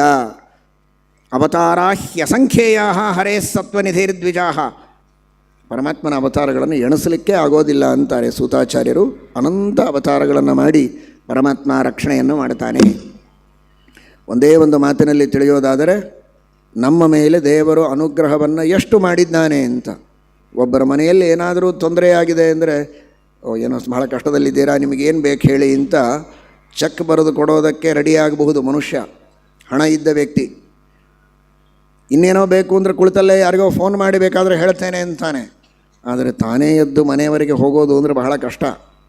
ಭಗವಂತ ಅನಂತ ಜೀವರಾಶಿಗಳ ರಕ್ಷಣೆಗೆ, ಉದ್ಧಾರಕ್ಕಾಗಿ ತಾನು ಅನಂತ ಅವತಾರಗಳನ್ನು ಮಾಡಿ ನಮ್ಮೆಲ್ಲರ ಲೋಕಕ್ಕೆ, ನಮ್ಮೆಲ್ಲರ ಮನೆಗೆ, ನಮ್ಮೆಲ್ಲರ ಮನಸ್ಸಿಗೆ, ನಮ್ಮೆಲ್ಲರ ಜೀವಸ್ವರೂಪದೊಳಗೂ ಪ್ರತ್ಯೇಕವಾಗಿ ತಾನು ಬಂದು ರಕ್ಷಣೆ ಮಾಡಿ ಅನುಗ್ರಹವನ್ನು ಮಾಡ್ತಾನೆ ಅಂದರೆ ಅಂತಹ ಪರಮಾತ್ಮನ ಕಾರುಣ್ಯಕ್ಕೆ, ಅವನ ಅಚಿಂತ್ಯದ್ಭುತ ಶಕ್ತಿಗೆ ಏನು ಹೇಳುವುದಕ್ಕೆ ಸಾಧ್ಯ ಇದೆ. ಏತೇ ಸ್ವಾಂಶಕಲಾಃ ಪುಂಸಃ ಕೃಷ್ಣಸ್ತು ಭಗವಾನ್ ಸ್ವಯಂ ಇಂದ್ರಾರಿ ವ್ಯಾಕುಲಂ ಲೋಕಂ ಮೃಡಯಂತಿ ಯುಗೇ ಯುಗೇ. ಕೆಲವರೆಲ್ಲ ಇವೆಲ್ಲ ಅಂಶಾವತಾರಗಳು, ಮುಖ್ಯ ಅವತಾರ ಅಂದರೆ ಕೃಷ್ಣ ಒಬ್ಬನೇ ಅಂತ ಈ ಶ್ಲೋಕಕ್ಕೆ ಅರ್ಥ ಮಾಡ್ತಾರೆ. ಹಾಗರ್ಥ ಅಲ್ಲ. ಕೃಷ್ಣ ಅಂದರೆ ಮೂಲರೂಪಿಯಾದ ಪರಮಾತ್ಮ. ಈ ಎಲ್ಲ ಅವತಾರಗಳು ಕೂಡ ಸಾಕ್ಷಾತ್ ಮೂಲರೂಪಿಯಾದ ಪರಮಾತ್ಮನಿಂದ ಅತ್ಯಂತ ಅಭಿನ್ನವಾಗಿವೆ, ಯಾವ ವ್ಯತ್ಯಾಸವೂ ಇಲ್ಲ. ಪರಮಾತ್ಮನ ಅವತಾರಕ್ಕೆ ಮಾತ್ರ ಕೃಷ್ಣ ಅನ್ನೋದಿಲ್ಲ, ಮೂಲರೂಪಿಯಾದ ಪರಮಾತ್ಮನಿಗೆ ಕೃಷ್ಣ ಅಂತಾರೆ. ಅನ್ನೋದಕ್ಕಾಗೇ ಕೃಷ್ಣಾವತಾರದ ಮೊದಲು ಪ್ರಹ್ಲಾದರಾಜರ ವರ್ಣನೆ ಮಾಡುವಾಗಲೂ ಕೂಡ ಕೃಷ್ಣಗ್ರಹ ಗೃಹೀತಾತ್ಮ ಅಂತ ವರ್ಣನೆ ಮಾಡ್ತಾರೆ. ಯಾಕೆಂದರೆ ಕೃಷ್ಣ ಅಂದರೆ ಮೂಲರೂಪಿಯಾದಂತಹ ಪರಮಾತ್ಮ. ಕೃಷ್ಣ ಯಜ್ಞೈರಿಜ್ಯತೆ ವೀತಮೋಹೈ ಅಂತ, ಕೃಷ್ಣೋ ಮುಕ್ತೈರಿಜ್ಯತೆ ವೀತಮೋಹೈ. ಕೃಷ್ಣ ಅಂದರೆ ಮೂಲರೂಪಿಯಾದ ಪರಮಾತ್ಮ. ಎಲ್ಲ ಅವತಾರಗಳು ಕೂಡ ಮೂಲರೂಪಿಯಾದ ಭಗವಂತನಿಂದ ಅಭಿನ್ನವಾಗಿದೆ ಎಂಬುದಾಗಿ ತಿಳಿಯಬೇಕು ಅಂತ ಉಪದೇಶವನ್ನು ಮಾಡ್ತಾರೆ. ಅಂತಹ ಶ್ರೇಷ್ಠವಾದ ಈ ಭಗವದ್ ಅವತಾರಗಳನ್ನು ತಿಳಿಸುವಂತಹ ಶ್ರೀಮದ್ಭಾಗವತ ಪುರಾಣವನ್ನು ವೇದವ್ಯಾಸದೇವರು ರಚನೆ ಮಾಡಿಕೊಟ್ಟಿದ್ದಾರೆ. ವೇದಗಳ ಸಾರವನ್ನು ಹಿಡಿದಿದ್ದಾರೆ. ವೇದಗಳಿಗೆ ಸಮಾನವಾದಂತಹ ಗ್ರಂಥ, ಅಷ್ಟು ಉತ್ತಮವಾದ ಈ ಗ್ರಂಥವನ್ನು ರಚನೆ ಮಾಡಿಕೊಟ್ಟಿದ್ದಾರೆ. ನೀವು ಪ್ರಶ್ನೆ ಕೇಳಿದಿರಲ್ಲ, ಕೃಷ್ಣ ಪರಂಧಾಮಕ್ಕೆ ಹೋದ ಮೇಲೆ ಧರ್ಮ ಯಾರಿಗೆ ಶರಣು ಹೋಯಿತು ಅಂತ. ಆ ಧರ್ಮ ವೇದವ್ಯಾಸದೇವರಿಗೆ ಶರಣು ಹೋಯಿತು. ವೇದವ್ಯಾಸದೇವರು ಶ್ರೀಮದ್ಭಾಗವತದ ರೂಪದಲ್ಲಿ ತಾವಿದ್ದು, ಕೃಷ್ಣ ಪರಮಾತ್ಮ ವೇದವ್ಯಾಸದೇವರು ಇಬ್ಬರೂ ಭಾಗವತದ ರೂಪದಲ್ಲಿದ್ದು ಭಾಗವತದ ಮೂಲಕ ತತ್ವೋಪದೇಶವನ್ನು ಮಾಡಿ ಎಲ್ಲ ಜನರಿಗೆ ಬಂದಂತಹ ಸಂಶಯ ವಿಪರ್ಯಗಳನ್ನು ಪರಿಹಾರ ಮಾಡಿ ಧರ್ಮವನ್ನು ಸಂಸ್ಥಾಪನೆ ಮಾಡುತ್ತಾರೆ. ಪ್ರತ್ಯಕ್ಷವಾಗಿ ಕೃಷ್ಣ ಏನು ಕೆಲಸ ಮಾಡಿದ ಅದನ್ನು ಈ ಪುರಾಣದ ಮೂಲಕ ಶ್ರೀಕೃಷ್ಣ ಪರಮಾತ್ಮ ಮುಂದೆ ಮಾಡಿಸ್ತಾನೆ ವ್ಯಾಸರೂಪದಿಂದ ಎಂಬುದಾಗಿ ಸೂತಾಚಾರ್ಯರು ಉತ್ತರವನ್ನು ನೀಡಿದ್ದಾರೆ. ಶುಕಾಚಾರ್ಯರು ಪರೀಕ್ಷಿದ್ರಾಜರಿಗೆ ಈ ಭಾಗವತವನ್ನು ಉಪದೇಶ ಮಾಡಿದ್ದು ಅಂತ ಹೇಳಿದರು. ರಚನೆ ಮಾಡಿದ್ದು ವೇದವ್ಯಾಸದೇವರು, ಅದನ್ನು ಪ್ರವರ್ತನೆ ಮಾಡಿದ್ದು ಶುಕಾಚಾರ್ಯರು ಪರೀಕ್ಷಿದ್ರಾಜರಿಗೆ ಉಪದೇಶ ಮಾಡುವ ಮೂಲಕ ಅಂತ. ಆಗ ಶೌನಕಾದಿಗಳಂತಾರೆ, ಶುಕಾಚಾರ್ಯರು ಇಂಥ ದೊಡ್ಡ ಭಾಗವತ, 12 ಸ್ಕಂಧಗಳು, 18,000 ಶ್ಲೋಕಗಳು, ಇಷ್ಟು ದೀರ್ಘವಾದ ಭಾಗವತವನ್ನು 7 ದಿವಸ ಒಂದು ಕಡೆಗೆ ಇದ್ದು ಪ್ರವಚನ ಮಾಡುವುದು ಸಾಧ್ಯವಾ? ಯಾಕೆಂದರೆ ಸಗೋದೋಹನ ಮಾತ್ರಂ ಹಿ ಗೃಹೇಶು ಗೃಹಮೇಧಿನಾಂ. ಒಬ್ಬರ ಮನೆಗೆ ಹೋದರೆ ಭಿಕ್ಷೆ ಬೇಡೋದಕ್ಕೆ, ಹಾಲು ಕರೆಯುವುದಕ್ಕೆ ಎಷ್ಟು ಸಮಯ ಬೇಕೋ, ಒಂದು ಸಲ ಹಾಲು ಕರೆದರೆ ಅದು ಕೆಳಗೆ ಬೀಳೋದಕ್ಕೆ ಎಷ್ಟು ಸಮಯ ಬೇಕೋ ಅಷ್ಟೇ ಒಂದು ಕ್ಷಣ ಒಬ್ಬರ ಮನೆಯಲ್ಲಿ ನಿಂತು ಮುಂದಿನ ಮನೆಗೆ ಹೋಗೋದು. ಒಂದು ಮನೆಯ ಮುಂದೆ ಹೆಚ್ಚು ಹೊತ್ತು ನಿಲ್ಲುವವರಲ್ಲ. ಮನೆಯವರು, ಅವರು ಕೊಡುವ ಭಿಕ್ಷೆ, ಅವರ ಮಾತುಗಳು, ಮನೆಯಲ್ಲಿರುವ ಮಕ್ಕಳು, ಯಾವುದರ ಬಗ್ಗೆಯೂ ಮೋಹ ಅಭಿಮಾನ ಬೆಳೆಯಬಾರದು ಅನ್ನುವುದನ್ನು ಜಗತ್ತಿಗೆ ಶಿಕ್ಷಣ ಮಾಡುವುದಕ್ಕೆ ಮಹಾನುಭಾವರಾದ ಶುಕಾಚಾರ್ಯರು ಒಂದು ಕ್ಷಣ ಒಂದು ಕಡೆಗೆ ನಿಲ್ಲೋದು, ಹೊರಡೋದಷ್ಟೇ. ಅಷ್ಟರಲ್ಲಿ ಅವರು ಹಾಕಿದರೆ ಉಂಟು, ಇಲ್ಲದೇ ಇದ್ದರೆ ಅವರಿಗೆ ಭಾಗ್ಯ ಇಲ್ಲ ಅಷ್ಟೇ. ಇವರು ಕಾಯುವವರಲ್ಲ. ಇಂತಹ ವಿರಕ್ತ ಶಿಖಾಮಣಿಗಳು 7 ದಿವಸ ಒಂದು ಕಡೆಗೆ ಹೇಗಿದ್ದರು ಅಂತ. ಹೋಗಲಿ, ಇವರದೊಂದು ಕಡೆಗೆ, ಆ ಕಡೆಗೆ ಪರೀಕ್ಷಿತ್ ರಾಜ, ಅವನು ಯಾಕೆ ಸರ್ವಸಂಗವನ್ನು ಪರಿತ್ಯಾಗ ಮಾಡಿ ರಾಜ್ಯವನ್ನು ಪರಿಪಾಲನೆ ಮಾಡುವುದನ್ನು ಬಿಟ್ಟು ಗಂಗಾ ತೀರಕ್ಕೆ ಬಂದು ಭಾಗವತ ಶ್ರವಣ ಮಾಡುವುದಕ್ಕೆ ಕುಳಿತ, ಪ್ರಾಯೋಪವೇಶಕ್ಕೆ ಕುಳಿತ, ಉಪವಾಸ ಯಾಕೆ ಮಾಡಿದ, ರಾಜ್ಯವನ್ನು ಯಾಕೆ ಬಿಟ್ಟ? ಶಿವಾಯ ಲೋಕಸ್ಯ ಭವಾಯ ಭೂತಯೇ ಯವುತ್ತಮ ಶ್ಲೋಕ ಪರಾಯಣ ಜನಾ ಜೀವಂತಿ ನಾತ್ಮಾರ್ಥಮಸೌ ಪರಾಶ್ರೀ ಪರಂ ಶ್ರಿಯಂ ಮುಮೋಚ ನಿರ್ವಿದ್ಯ ಕುತಃ ಕಲೇವರಂ. ಸ್ವಾರ್ಥಕ್ಕಾಗಿ ರಾಜ್ಯದ ಭೋಗವನ್ನು ಮಾಡುವವರಾಗಿದ್ದರೆ ವೈರಾಗ್ಯದಿಂದ ರಾಜ್ಯವನ್ನು ಬಿಡಬಹುದು. ಇವರು ರಾಜ್ಯವನ್ನು ಸ್ವಾರ್ಥಕ್ಕಾಗಿ ಭೋಗ ಮಾಡುವವರ ಅಲ್ಲವೇ ಅಲ್ಲ. ಇವರು ಪ್ರಜೆಗಳ ರಕ್ಷಣೆ, ಪ್ರಜೆಗಳು ಧರ್ಮದಿಂದ ಇರಬೇಕು, ಸುಖವಾಗಿರಬೇಕು, ಅವರ ರಕ್ಷಣೆ ಮಾಡಬೇಕು ಅಂತ ತಮ್ಮ ಸುಖವನ್ನು ತ್ಯಾಗ ಮಾಡಿ ಪ್ರಜೆಗಳಿಗಾಗಿ ರಾಜ್ಯವನ್ನು ಆಳುವವರು ರಾಜ್ಯ ಬಿಡುವುದಕ್ಕೆ ಕಾರಣ ಇರಲಿಲ್ಲಲ್ಲ. ಯಾಕೆ ರಾಜ್ಯ ಬಿಡಬೇಕಾಯಿತು ಅಂತ ಪ್ರಶ್ನೆ ಕೇಳಿದ್ದಕ್ಕೆ ಸೂತಾಚಾರ್ಯರು ಉತ್ತರವನ್ನು ಕೊಡ್ತಾ ಇದ್ದಾರೆ. ಯಾಕೆ ಭಾಗವತದ ರಚನೆ ಮಾಡುವ ಪ್ರಸಂಗ ಬಂತು ಅದನ್ನು ಹೇಳ್ತಾರೆ. ಸರಸ್ವತಿ ನದಿ ತೀರ, ಸ್ವಯಂ ಪರಮ ಪವಿತ್ರ, ಆದರೂ ಲೋಕ ಶಿಕ್ಷಣಕ್ಕಾಗಿ ಸ್ನಾನವನ್ನು ಮಾಡಿ ಶುದ್ಧವಾಗಿ ಎಲ್ಲ ಋಷಿಮುನಿಗಳು ಹೇಗಿರಬೇಕು ಅಂತ ತೋರಿಸುವ ನೆಪದಲ್ಲಿ ಆಹ್ನಿಕಾದಿಗಳನ್ನು ಮಾಡಿಕೊಂಡು ವೇದವ್ಯಾಸದೇವರು ಕುಳಿತಿದ್ದಾರೆ ಏಕಾಂತದಲ್ಲಿ. ಎಲ್ಲ ಗ್ರಂಥಗಳ ರಚನೆ, ವೇದಗಳ ವಿಭಾಗ ಮಾಡಿದರು. ಋಗ್ವೇದ, ಯಜುರ್ವೇದ, ಸಾಮವೇದ, ಅಥರ್ವವೇದ. ಪೈಲರಿಗೆ ಋಗ್ವೇದ, ಜೈಮಿನಿ ಋಷಿಗಳಿಗೆ ಸಾಮವೇದ, ವೈಶಂಪಾಯನರಿಗೆ ಯಜುರ್ವೇದ, ಸುಮಂತುವಿಗೆ ಅಥರ್ವವೇದಗಳನ್ನು ಪ್ರಚಾರ ಮಾಡುವುದಕ್ಕೆ ಆದೇಶ ಮಾಡಿದ್ದಾರೆ. ಇತಿಹಾಸ ಪುರಾಣಗಳನ್ನು ಪ್ರಚಾರ ಮಾಡುವುದಕ್ಕೆ ರೋಮಹರ್ಷಣರಿಗೆ ಎಲ್ಲ ವ್ಯವಸ್ಥೆಯನ್ನು ಮಾಡಿಕೊಟ್ರು. ಮಹಾಭಾರತಾದಿಗಳ ರಚನೆಯಾಯಿತು. ಇಷ್ಟೆಲ್ಲ ಮಾಡಿದರೂ ಕೂಡ ವೇದವ್ಯಾಸದೇವರಿಗೆ ಶ್ರೀಮದ್ ಭಾಗವತದ ರಚನೆಯನ್ನು ಮಾಡಬೇಕು ಅನ್ನುವ ಸಂಕಲ್ಪ, ಆ ಭಾಗವತದ ರಚನೆಯನ್ನು ಮಾಡಬೇಕು ಅನ್ನುವ ಸಂಕಲ್ಪ ಇರೋದರಿಂದ ಅದನ್ನು ಮಾಡದೆ ಏನೋ ಮನಸ್ಸಿಗೆ ಖೇದ ಆದವರಂತೆ, ದುಃಖ ಆದವರಂತೆ ನಾಟಕ ಮಾಡಿದ್ದಾರೆ. ದುಃಖ ಆಗಿಲ್ಲ ಅವರಿಗೆ. ಭಾಗವತದ ರಚನೆ ಮಾಡಬೇಕು ಅಂತ ಸಂಕಲ್ಪ ಇದೆ, ಅದನ್ನು ಪೂರ್ಣ ಮಾಡಿಲ್ಲ. ಇನ್ನೂ ನಾನು ಮಾಡಬೇಕಾದ ಅವತಾರ ಕಾರ್ಯ ಪೂರ್ಣವಾಗಿಲ್ಲ, ಅದನ್ನು ಮಾಡಬೇಕು ಅಂತ ದೃಢವಾದ ಸಂಕಲ್ಪ ಅಷ್ಟೇ. ಆದರೆ ದೇವರು ತಾನು ಮಾಡಬೇಕು ಅಂದುಕೊಂಡದ್ದನ್ನೇ ತಾನು ಮಾಡ್ತಾ ಇದ್ದರೂ ಕೂಡ ಆ ಪುಣ್ಯದಲ್ಲಿ ಎಲ್ಲರಿಗೆ ಭಾಗವನ್ನು ಕೊಡ್ತಾನೆ, ಆ ಶ್ರೇಯೋ ಭಾಗವನ್ನು ಕೊಡ್ತಾನೆ. ಇದೇ ದೇವರ ಕಾರುಣ್ಯ. ಈಗ ನೋಡಿ, ನೀವೆಲ್ಲ ಭಾಗವತದ ಪ್ರವಚನವನ್ನು ಕೇಳ್ತಾ ಇದ್ದೀರಿ. ಕೃಷ್ಣ, ರಾಮ, ವೇದವ್ಯಾಸ ಅಂತ ಶಬ್ದಗಳು ಬರ್ತಾ ಇದೆ. ಅವನ ಮಹಿಮೆಗಳನ್ನು ತಕ್ಕ ಮಟ್ಟಿಗೆ ಹೇಳ್ತಾ ಇದ್ದೇವೆ, ಕಿವಿಯಿಂದ ಕೇಳ್ತಾ ಇದ್ದೀರಿ, ಶ್ರದ್ಧೆಯಿಂದ ಕೇಳ್ತಾ ಇದ್ದೀರಿ. ಇದಕ್ಕೆ ನಮ್ಮನ್ನು ನಿಮಿತ್ತ ಮಾಡಿದ್ದಾನೆ. ಬೇಕಾಗಿಲ್ಲ. ನಿಜವಾಗಿ ದೇವರಿಗೆ ಬೇಕಾ ಅಂತ ಪ್ರಶ್ನೆ ಹಾಕಿದರೆ ಬೇಕಾಗಿಲ್ಲ ಅಂತ ಉತ್ತರ. ನಾವು ಹೇಳಬೇಕು, ನೀವು ಕೇಳಬೇಕು ಅನ್ನುವ ಅಗತ್ಯ ಇಲ್ಲ. ನಿಮಗೆ ಜ್ಞಾನ ಕೊಡಬೇಕು ಅಂತ ದೇವರು ಸಂಕಲ್ಪ ಮಾಡಿದರೆ ನೇರವಾಗಿಯೂ ಕೊಡಬಹುದು. ಸಾಮರ್ಥ್ಯ ಇದೆ ದೇವರಿಗೆ. ನೀವು ಕೇಳಬೇಕು ಅಂತಿಲ್ಲ. ಸುಮ್ಮನೆ ಹೀಗೆ ಕಣ್ಣು ಮುಚ್ಚಿಕೊಂಡು ಕುಳಿತರೆ ನಿಮಗೇನೇನೋ ಆಲೋಚನೆ ಬರುತ್ತಲ್ಲ. ಭಾಗವತದ ಮೊದಲ ಶ್ಲೋಕದಿಂದ ಕೊನೆಯ ಶ್ಲೋಕದವರೆಗೆ ಎಲ್ಲ ತತ್ವಗಳನ್ನು ಕಣ್ಣು ಮುಚ್ಚಿ ಕುಳಿತರೆ ನಿಮ್ಮ ತಲೆಯಲ್ಲಿ ಓಡಬಹುದು. ಹಾಗೆ ಮಾಡುವುದಕ್ಕೆ ದೇವರಿಗೆ ಶಕ್ತಿ ಇದೆ, ಸಾಮರ್ಥ್ಯ ಇದೆ. ಆದರೆ ಮಾಡುವುದಿಲ್ಲ. ಅದಕ್ಕೆ ನೂರಾರು ಜನ ಪೌರಾಣಿಕರು, ನೂರಾರು ಜನ ವಿದ್ವಾಂಸರು, ಅನೇಕ ಗುರುಗಳು, ಅವರೆಲ್ಲರಿಗೂ ಪುಣ್ಯ ಬರಲಿ ಅನ್ನೋದಕ್ಕೆ ಅವರೊಳಗಿದ್ದು ಅವರಿಂದ ಹೇಳಿಸಿ ಅವರಿಗೂ ಪುಣ್ಯ ಕೊಟ್ಟು ಅನುಗ್ರಹವನ್ನು ಮಾಡ್ತಾನೆ. ಇದು ದೇವರ ಸಂಕಲ್ಪ. ಹಾಗೆ ತಾನು ಶ್ರೀಮದ್ ಭಾಗವತದ ರಚನೆ ಮಾಡಬೇಕಾಗಿದೆ, ಯಾರು ಹೇಳಬೇಕಾಗಿಲ್ಲ. ಆದರೆ ನಾರದರು ಬಂದು ಪ್ರಾರ್ಥನೆ ಮಾಡಿ ಅವರ ಪ್ರಾರ್ಥನೆಗೆ ತಕ್ಕಂತೆ ತಾನು ರಚನೆ ಮಾಡಿದರೆ ಮುಂದೆ ಬರುವ ಭಕ್ತರು ಎಷ್ಟೆಲ್ಲ ಜನ ಪುರಾಣ ಕೇಳ್ತಾರೆ, ಆ ಎಲ್ಲ ಜನರು ಪುರಾಣ ಕೇಳಿದ್ದರಿಂದ ಬಂದ ಪುಣ್ಯದ ಭಾಗ ನಾರದರಿಗೂ ಹೋಗ್ತದೆ. ಯಾಕಂದರೆ ಅವರ ಪ್ರಾರ್ಥನೆಯಿಂದ ಪುರಾಣದ ರಚನೆಯಾಯಿತು. ಓ, ನಾರದರಿಗೆ ಇಷ್ಟು ಪುಣ್ಯ ಹೋಗಬೇಕಾದ್ರೆ ವೇದವ್ಯಾಸದೇವರಿಗೆ ಎಷ್ಟು ಪುಣ್ಯ ಹೋಗಲಿಕ್ಕಿಲ್ಲ ಅಂತ ತಪ್ಪಿಯೂ ಅನ್ನಬೇಡಿ. ಅವರಿಗೆ ಪುಣ್ಯವೂ ಇಲ್ಲ, ಪಾಪವೂ ಇಲ್ಲ. ಪುಣ್ಯ ಪಾಪಗಳಿಂದ ಅತೀತ, ಅವನು ಸ್ವತಂತ್ರ. ಯಾರು ಅಸ್ವತಂತ್ರರೋ, ಯಾರಿಗೆ ಲಾಭ ಆಗಬೇಕಾಗಿದೆಯೋ ಅವರಿಗೆ ಪುಣ್ಯ ಬೇಕು. ಯಾರಿಗೆ ಹಾನಿಯಾಗತ್ತೋ ಅವರಿಗೆ ಪಾಪ ಇದೆ, ಯಾರಿಗೆ ಲಾಭ ಬೇಕೋ ಅವರಿಗೆ ಪುಣ್ಯ ಬೇಕು. ದೇವರಿಗೆ ಹಾನಿಯೂ ಇಲ್ಲ, ಲಾಭವೂ ಇಲ್ಲ, ಅವನಿಗೆ ಪುಣ್ಯವೂ ಇಲ್ಲ, ಪಾಪವೂ ಇಲ್ಲ.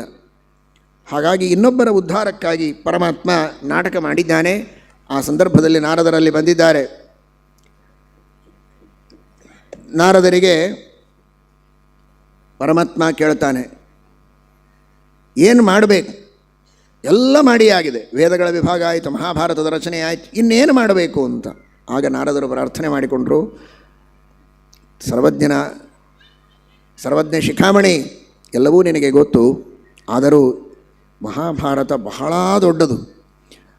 ಮಹಾಭಾರತಕ್ಕಿಂತಲೂ ದೊಡ್ಡ ಗ್ರಂಥ ಇನ್ನೊಂದಿಲ್ಲ. ಭಾರತಾನ್ನ ವಿರಾಗಾಯ ಭಾರತಾನ್ನ ವಿಮುಕ್ತಯೇ, ಅದಕ್ಕಿಂತ ದೊಡ್ಡ ವೈರಾಗ್ಯ ಸಾಧನ, ಭಕ್ತಿ ಸಾಧನ, ಮೋಕ್ಷ ಸಾಧನ ಇನ್ನೊಂದಿಲ್ಲ. ಆದರೆ ಸಾಮಾನ್ಯರಿಗೆ ಆ ಮಹಾಭಾರತದಲ್ಲಿ ಬಹಳಷ್ಟು ಧರ್ಮಗಳನ್ನು ಹೇಳಿದ್ದಿ, ಬಹಳಷ್ಟು ವಿಷಯಗಳು ಬಂದಿವೆ. ಅದರೊಳಗೆ ಬಂದ ಭಗವಂತನ ಮಹಿಮೆಯನ್ನು ಎತ್ತಿ ತಿಳಿದುಕೊಳ್ಳೋದಕ್ಕೆ ಸಾಮಾನ್ಯರಿಗೆ ಸಾಧ್ಯವಾಗೋದಿಲ್ಲ.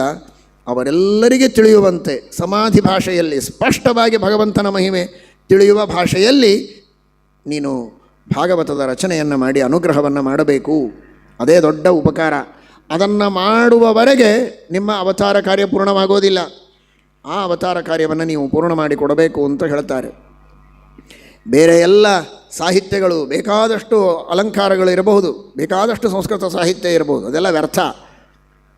ಸವಾಗ್ವಿಸರ್ಗೋ ಜನತಾಘ ವಿಪ್ಲವೋ ಯಸ್ಮಿನ್ ಪ್ರತಿಶ್ಲೋಕಮಬದ್ಧವತ್ಯಪಿ ನಾಮಾನ್ಯನಂತಸ್ಯ ಯಶೋಂಕಿತಾನಿ ಯಶೃಣ್ವಂತಿ ಗಾಯಂತಿ ಗೃಣಂತಿ ಸಾಧವಃ. ಎಲ್ಲಿ ಯಾವುದೇ ಸಾಹಿತ್ಯ ಇಲ್ಲದೇ ಇದ್ದರೂ, ಅಲಂಕಾರ ಇಲ್ಲದೇ ಇದ್ದರೂ ಭಗವನ್ಮಹಿಮೆ ಇತ್ತು ಅಂದರೆ ಅದು ಅತ್ಯಂತ ಗ್ರಾಹ್ಯವಾದ ಗ್ರಂಥ. ನ ತದ್ವಚಶ್ಚಿತ್ರಪದಂ ಹರೇರ್ಯಶೋ ಜಗತ್ಪವಿತ್ರಂ ನ ಗೃಣೀತ ಕರ್ಹಿಚಿತ್ ತದ್ವಾಯಸಂ ತೀರ್ಥಮುಷಂತಿ ಮಾನಸಾಹ ನಯತ್ರ ಹಂಸಾಹ ನ್ಯಪತನ್ ಮಿಮಂಕ್ಷಯ. ಕಾಗೆ ತೀರ್ಥ ಅಂತಾರೆ. ಹಂಸ ಪಕ್ಷಿ ಇರುವಂತಹ ತೀರ್ಥ ಅಂದರೆ ಅದು ಮಾನಸ ಸರೋವರ. ಸ್ವಚ್ಛವಾದ ನೀರು, ಒಂದೇ ಒಂದು ಹೊಲಸು ಕಣ ಇರಬಾರದು. ಅಲ್ಲಿ ಹಂಸ ಪಕ್ಷಿಗಳು ವಿಹಾರ ಮಾಡ್ತವೆ. ಆ ನೀರನ್ನು ಹಂಸ ಪಕ್ಷಿಗಳು ಕುಡಿತವೆ. ಕಾಗೆ ಕೆಸರಿನೊಳಗೂ ಪಟಪಟ ಅಂತ ಸ್ನಾನ ಮಾಡಿ ಅದೇ ಕೆಸರಿನ ನೀರನ್ನು ಕುಡಿಯುತ್ತದೆ. ಹಾಗೆ ಕಾಗೆಯಂತೆ ಇರುವ ವಿಷಯಗಳಲ್ಲಿ ಆಸಕ್ತರಾದ ಮನುಜರು ಲೌಕಿಕ ಸಾಹಿತ್ಯಗಳನ್ನು ಓದಿ, ಕಾದಂಬರಿಗಳನ್ನು ಓದಿ ತಲೆ ಕೆಡಿಸಿಕೊಳ್ಳಬಹುದು. ಆದರೆ ಹಂಸ ಪಕ್ಷಿಯಂತೆ ಶುಭ್ರವಾದ ಮನಸ್ಸಿನ ಜ್ಞಾನಿಗಳು, ಭಕ್ತರು, ಸಾಧಕರು ಅವರು ಮಾತ್ರ ಭಗವಂತನ ಮಹಿಮೆಯನ್ನು ಕೊಂಡಾಡುವ ಸಾಹಿತ್ಯವನ್ನೇ ಓದುತ್ತಾರೆ ಹೊರತು ಶಬ್ದ ಲಾಲಿತ್ಯ ಇದೆ ಅಂತ ಯಾವುದೋ ಕೆಟ್ಟ ಸಾಹಿತ್ಯವನ್ನು ಓದೋದಿಲ್ಲ. ಅಂತಹ ಸಜ್ಜನರಿಗೆ ಉದ್ಧಾರಕ್ಕೆ ಕಾರಣವಾದ, ಸುಲಭವಾಗಿ ತಿಳಿಯುವ ಶ್ರೇಷ್ಠವಾದ ಗ್ರಂಥವನ್ನು ರಚನೆ ಮಾಡಿಕೊಟ್ಟು ಅನುಗ್ರಹವನ್ನು ಮಾಡಬೇಕು ಅಂತ ಪ್ರಾರ್ಥನೆಯನ್ನು ಮಾಡಿದ್ದಾರೆ ನಾರದರು. ಅಂತಹ ಶ್ರೀಮದ್ ಭಾಗವತದ ರಚನೆಯನ್ನು ಮಾಡಿ ಭಾಗವತದ ಶ್ರವಣ ಮಾಡುವ ಸೌಭಾಗ್ಯವನ್ನು ನೀವು ಕೊಟ್ಟರೆ ಸಜ್ಜನರ ಉದ್ಧಾರವಾಗಿ ಹೋಗ್ತದೆ. ಉತ್ತಮವಾದ ಗತಿಯನ್ನು ಹೊಂದುತ್ತಾರೆ, ಮೋಕ್ಷವನ್ನೇ ಹೊಂದುತ್ತಾರೆ. ಅದಕ್ಕೆ ಉದಾಹರಣೆ ನಾನೇ ಅಂತಾರೆ ನಾರದರು. ಈಗ ನಿಮ್ಮ ಅನುಗ್ರಹದಿಂದ ನಾರದನಾಗಿ ನಾನಿದ್ದೇನೆ ಅಂದರೆ ಅದು ಹರಿಕಥಾಶ್ರವಣದ ಮಹತ್ವ. ಅಹಂ ಪುರಾತೀತ ಭವೇ ಭವಂ ಮುನೆ ದಾಸ್ಯಾಸ್ತು ಕಸ್ಯಾಶ್ಚನ ವೇದವಾದಿನಾಂ ನಿರೂಪಿತೋ ಬಾಲಕ ಏವ ಯೋಗಿನಾಂ ಶುಶ್ರೂಷಣೆ ಪ್ರಾವೃಷಿ ನಿರ್ವಿವೀಕ್ಷತಾಂ. ನಾನೊಬ್ಬ ದಾಸಿ ಪುತ್ರ, ಕೆಲಸ ಮಾಡುವ ದಾಸಿಯ ಮಗ. ಒಂದು ಕಡೆಗೆ ಸನ್ಯಾಸಿಗಳು ಚಾತುರ್ಮಾಸ್ಯ ವ್ರತದ ಸಂಕಲ್ಪವನ್ನು ಮಾಡಿದ್ದಾರೆ. ಬಹಳ ದೊಡ್ಡದಾದಂತಹ ಜ್ಞಾನಸತ್ರ. ಇಡೀ ಚಾತುರ್ಮಾಸ್ಯ ಕಾಲದಲ್ಲಿ 4 ತಿಂಗಳು ಅಖಂಡವಾಗಿ ಪಾಠ, ಪ್ರವಚನ, ದೇವರ ಪೂಜೆ ಇವುಗಳನ್ನೆಲ್ಲ ಮಾಡ್ತಾ ಆ ಜ್ಞಾನಿವರೆಣ್ಯರು ಪ್ರವಚನ ಮಾಡುವುದು, ಅನೇಕ ಜನರು ಶಿಷ್ಯರು ಕೇಳೋದು, ನಿರಂತರವಾಗಿ ಜ್ಞಾನ ಯಜ್ಞ ನಡೆದಿದೆ, ಹರಿಕಥಾಶ್ರವಣ. ಆಗ ನನ್ನ ತಾಯಿಯ ಜೊತೆಗೆ ನಾನು ಅಲ್ಲಿ ಸೇವೆ ಮಾಡುವುದಕ್ಕೆ ಅಂತ ಇದ್ದೆ. ಅವರೆಲ್ಲ ಊಟ ಮಾಡಿದ ಮೇಲೆ ಎಂಜಲು ಬಳದು ಗೋಮಯ ಮಾಡಿ ಏನು ಉಳಿದಿರ್ತದೋ ಆ ಅನ್ನವನ್ನು ಪ್ರಸಾದ ಅಂತ ಸ್ವೀಕಾರ ಮಾಡಿ ಅವರ ಅನುಜ್ಞೆಯಿಂದ ಉಚ್ಛಿಷ್ಟಲೋಪಾನ್ ಅನುಮೋದಿತೋ ದ್ವಿಜೈ ಸಕೃಚ್ಛ ಭುಂಜೆ ತದಪಸ್ತ ಕಿಲ್ಬಿಷಃ. ಪುಟ್ಟ ಬಾಲಕ, 5 ವರ್ಷದ ಬಾಲಕ, ಆದರೆ ಸಕೃಚ್ಛ ಭುಂಜೆ ತದಪಸ್ತ ಒಪ್ಪತ್ತೂಟ. ಅದು ಅವರೆಲ್ಲರ ಊಟ ಆದ ಮೇಲೆ ಶುದ್ಧ ಮಾಡಿ ಅವರ ಅನುಜ್ಞೆಯನ್ನು ಪಡೆದು ಸ್ವಲ್ಪ ಭೋಜನವನ್ನು ಮಾಡ್ತಾ ಇದ್ದೆ. ಇನ್ನು ಉಳಿದತ್ತು ಕೇವಲ ಶ್ರವಣ. ಯಾವಾಗಲೂ ಹರಿಕಥಾಶ್ರವಣವನ್ನು ಭಕ್ತಿಯಿಂದ ನಾನು ಮಾಡ್ತಾ ಇದ್ದೆ. ನೋಡ್ತಾ ನೋಡ್ತಾ ಚಾತುರ್ಮಾಸ್ಯ ಮುಗಿದು ಹೋಯಿತು. ಆದರೂ ಕೂಡ ಶ್ರದ್ಧೆಯಿಂದ ನಾನು ಶ್ರವಣ ಮಾಡ್ತಾ ಇದ್ದದ್ದನ್ನು ಕಂಡು, ಸೇವೆ ಮಾಡಿದ್ದನ್ನು ಕಂಡು ಅನುಗ್ರಹ ಮಾಡಿ ನಿನಗೆ ಜ್ಞಾನ ಬರಲಿ ಅಂತ ಮಂತ್ರೋಪದೇಶವನ್ನು ಮಾಡಿ, ಈ ಮಂತ್ರವನ್ನು ನೀನು ಹೇಳಿಕೋ, ನಿನಗೆ ಉತ್ತಮವಾದಂತಹ ಜ್ಞಾನ ಬರ್ತದೆ ಅಂತ ಅನುಗ್ರಹ ಮಾಡಿದರು. ಆಗ ಮುಂದೆ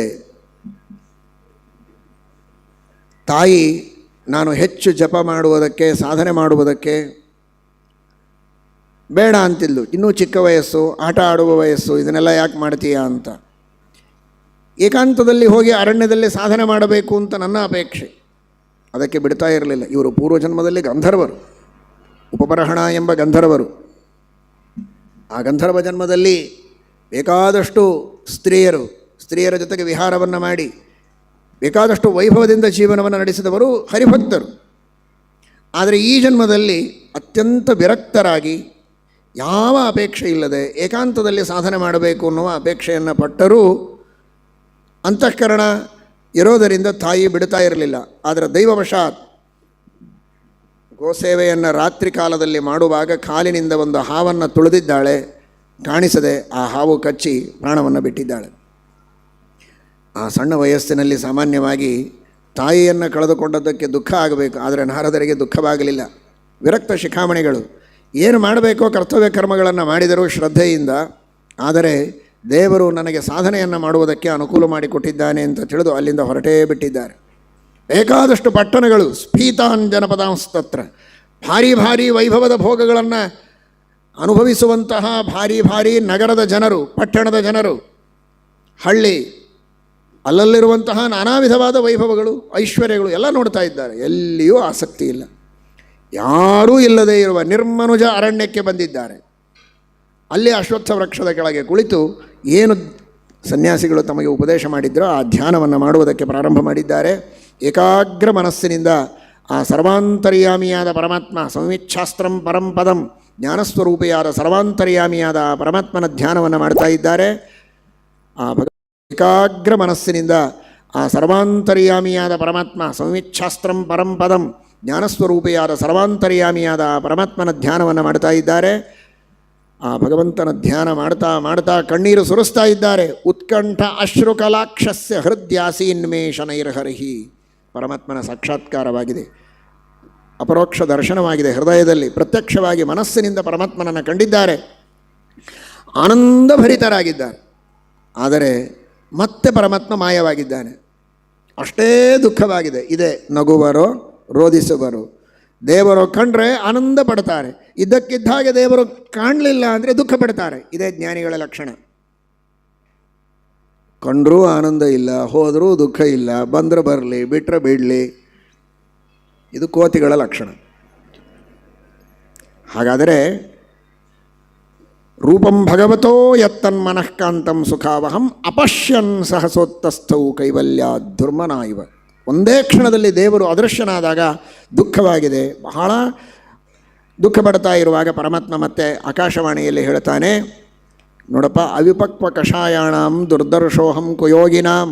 ಇನ್ನೂ ಎಲ್ಲ ಪಾಪಗಳು ಕಳೆದಿಲ್ಲ, ಸಾಕಷ್ಟು ಪ್ರಾಯಶ್ಚಿತ್ತಗಳನ್ನು ಮಾಡಿಕೊಳ್ಳಬೇಕು, ಎಲ್ಲ ಪಾಪಗಳು ಕಳೆಯಬೇಕು, ಆಗ ನನ್ನ ದರ್ಶನವಾಗ್ತದೆ. ಇನ್ನೂ ನಿನ್ನ ಸಾಧನೆ ಮುಂದುವರಿಯಬೇಕು. ಮತ್ತು ಯಾಕೆ ದರ್ಶನ ಕೊಟ್ಟು ಅಂದರೆ ಆ ನನ್ನ ರೂಪದ ಸೌಂದರ್ಯ, ಅದರ ಗುಣಗಳು, ಅದರ ಆಕರ್ಷಣೆ, ಅದರ ಮಹತ್ವ ಏನಿದೆ ಅಂತ ಸ್ವಲ್ಪ ನಿನಗೆ ಗೊತ್ತಾಗಲಿ, ಇನ್ನಷ್ಟು ಉತ್ಸಾಹದಿಂದ ನೀನು ಸಾಧನೆಯನ್ನು ಮಾಡ್ತೀಯ ಅನ್ನೋದಕ್ಕೆ ತೋರಿಸಿದ್ದಷ್ಟೇ. ಇದೇ ಕೊನೆಯಲ್ಲ, ಇನ್ನು ಮುಂದೆ ನೀನು ನಿಜವಾಗಿ ಸಾಧನೆ ಮಾಡಬೇಕಾಗಿದೆ. ಸಾಧನೆ ಮಾಡು.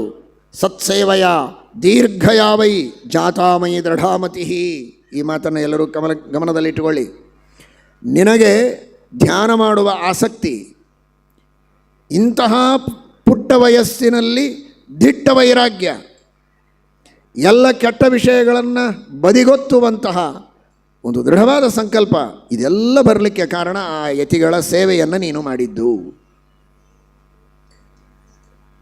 ಗೀತಾ ಭಾಷ್ಯದಲ್ಲಿ ಒಂದು ಮಾತನ್ನು ಶ್ರೀಮದಾಚಾರ್ಯರು ಹೇಳ್ತಾರೆ. ನಾವು ಯತಿಗಳಾಗಿದ್ದೇವೆ ಅಂತ ಇದನ್ನು ಹೇಳಿಕೊಳ್ತಾ ಇದ್ದೀವಿ ಅಂತ ತಿಳಿಯಬೇಡಿ. ಆಚಾರ್ಯರು ಹೇಳಿದ ವಚನ, ಜ್ಞಾನಿಗಳ ಯತಿಗಳ ಸೇವೆಯನ್ನು ಮಾಡಿದರೆ ಏನು ಪುಣ್ಯ ಬರುತ್ತೆ ಅಂತ ಹೇಳ್ತಾರೆ. ಯತ್ಯಾಶ್ರಮಂ ತುರೀಯಂತು ದೀಕ್ಷಾಂ ಮಮ ಸುತೋಷಿಣಿ. ಅತ್ಯಂತ ಪ್ರಿಯವಾದದ್ದು ಯತ್ಯಾಶ್ರಮ ಅಂತ ಪರಮಾತ್ಮ ಹೇಳ್ತಾನೆ. ಹೇಳುವುದರ ಜೊತೆಗೆ ತದ್ಭಕ್ತೋಪಿ ಯದ್ಗಚ್ಚೇತ್ ತದ್ಗೃಹಸ್ಥೋ ನ ಧಾರ್ಮಿಕ ಅಂತ. ಒಬ್ಬ ಗೃಹಸ್ಥ ಸಂಪೂರ್ಣವಾಗಿ ತನ್ನ ಗೃಹಸ್ಥಾಶ್ರಮೋಚಿತ ಧರ್ಮಗಳನ್ನು ಚೆನ್ನಾಗಿ ಪರಿಪಾಲನೆ ಮಾಡಿದರೆ ಅವನಿಗೇನು ಪುಣ್ಯ ಬರಬೇಕೋ ಆ ಪುಣ್ಯವನ್ನು ಒಬ್ಬ ಯತಿಯ ಸೇವಕ ಅತಿ ಸುಲಭವಾಗಿ ಪಡೀತಾನೆ ಅಲ್ಲ, ಆ ಯತಿಯ ಸೇವಕ, ಒಬ್ಬ ಯತಿಗಳ ಸೇವೆಯನ್ನು ಮಾಡುವ ಸೇವಕ ಏನು ಪುಣ್ಯ ಪಡಿತಾನೋ ಅದನ್ನು ಗೃಹಸ್ಥ ತನ್ನ ಪರಿಪೂರ್ಣ ಗೃಹಸ್ಥ ಧರ್ಮವನ್ನು ಇಡೀ 100 ವರ್ಷ ಆಚರಣೆ ಮಾಡಿದರೂ ಅವನು ಅದನ್ನು ಮುಟ್ಲಿಕ್ಕಾಗೋದಿಲ್ಲ ಅಂತಾರೆ. ತದ್ಭಕ್ತೋಪಿ ಯದ್ಗಚ್ಚೇತ್ ತದ್ ಗೃಹಸ್ಥೋ ನ ಧಾರ್ಮಿಕ. ಗೃಹಸ್ಥ ಆ ಮಟ್ಟವನ್ನು ಮುಟ್ಲಿಕ್ಕಾಗೋದಿಲ್ಲ ಅಂತ. ಇಷ್ಟು ಆ ಯತ್ಯಾಶ್ರಮದ ಮಹಿಮೆ ಇದೆ. ಅಂತಹ ಯತಿಗಳ ಸೇವೆಯನ್ನು ನೀನು ಮಾಡಿದ್ದಕ್ಕೆ ನಿನಗೆ ಇಂತಹ ಉತ್ತಮವಾದ ಭಕ್ತಿ ಬಂದಿದೆ. ಸಜ್ಜನರ ಸೇವೆ, ಯತಿಗಳ ಸೇವೆಯನ್ನು ಮಾತ್ರ ಮಾಡಬೇಕು ಅಂತ ತಾತ್ಪರ್ಯವಲ್ಲ. ಇಲ್ಲಿ ಬಂದದ್ದು ಯತಿಗಳ ಸೇವೆಯನ್ನು ನಾರದರು ಮಾಡಿದ್ದು. ಆದರೆ ಸತ್ಸೇವೆಯ ಉತ್ತಮರು, ಜ್ಞಾನಿಗಳು, ಸಜ್ಜನರು ಯಾರ ಸೇವೆಯನ್ನು ಭಕ್ತಿಯಿಂದ ಮಾಡಿದರೆ ಆ ಭಗವಂತನಲ್ಲಿ ದೃಢವಾದ ಮತಿ ಬರುತ್ತೆ. ಅದರಿಂದ ಉತ್ತಮವಾದ ಲೋಕವನ್ನು ನೀನು ಹೊಂದಬಹುದು, ದೊಡ್ಡ ಸ್ಥಾನವನ್ನು ಹೊಂದುತ್ತೀಯ. ಇಡೀ ಒಂದು ಬ್ರಹ್ಮಕಲ್ಪ ಬದಲಾದರೂ ಕೂಡ ಮುಂದಿನ ಕಲ್ಪದಲ್ಲಿ ನೀನು ಮತ್ತೆ ಹುಟ್ಟಿ ಬಂದರು ನೀನು ಈಗ ದಾಸೀಪುತ್ರನಾಗಿ ಮಾಡಿದ ಸೇವೆ, ಏನು ಉಪದೇಶ ಮಾಡಿದರು, ಎಲ್ಲಿ ಬಂದು ಹೇಗೆ ಧ್ಯಾನ ಮಾಡಿದಿ, ಯಾವುದೂ ನಿನಗೆ ಮರೆಯೋದಿಲ್ಲ. ನಿನಗೆಲ್ಲ ಸ್ಮರಣೆಗೆ ಬರ್ತದೆ. ವಯಸ್ಸಾದ ಮೇಲೇ ಎಲ್ಲ ಮರೆತು ಹೋಗಿರ್ತದೆ.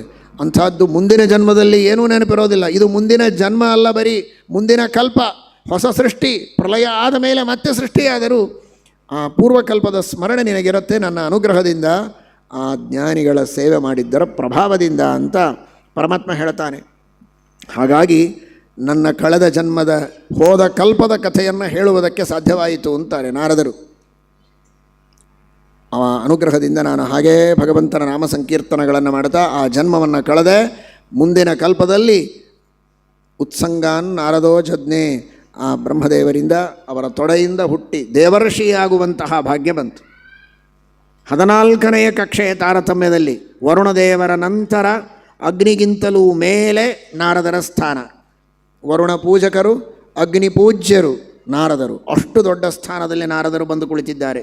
ಹೇಗಿದ್ದು ಹೇಗಾದೆಯೋ ಅಂತ, ಅಂದರೆ ಮೇಲಿದ್ದು ಕೆಳಗೆ ಬಂದದ್ದಲ್ಲ, ಕೆಳಗಿದ್ದು ಮೇಲೆ ಬಂದವರು. ಒಬ್ಬ ದಾಸಿಯ ಪುತ್ರರಾದವರು ಜೀವೋತ್ತಮರಾದ ಬ್ರಹ್ಮದೇವರ ಪುತ್ರರಾದರು.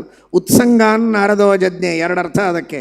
ಉತ್ಸಂಗಾನ್ ನಾರದೋ ಜಜ್ಞೆ, ಬ್ರಹ್ಮದೇವರ ತೊಡೆಯಿಂದ ಹುಟ್ಟಿದರು. ಯಾಕೆ ಬ್ರಹ್ಮದೇವರ ತೊಡೆಯಿಂದ ಹುಟ್ಟುವ ಭಾಗ್ಯ ಇವರಿಗೆ ಬಂತು? ಉತ್ಸಂಗಾತ್, ಉತ್ತಮರಾದ ಯತಿಗಳ ಸಂಘವನ್ನು ಮಾಡಿದ್ದಕ್ಕೆ.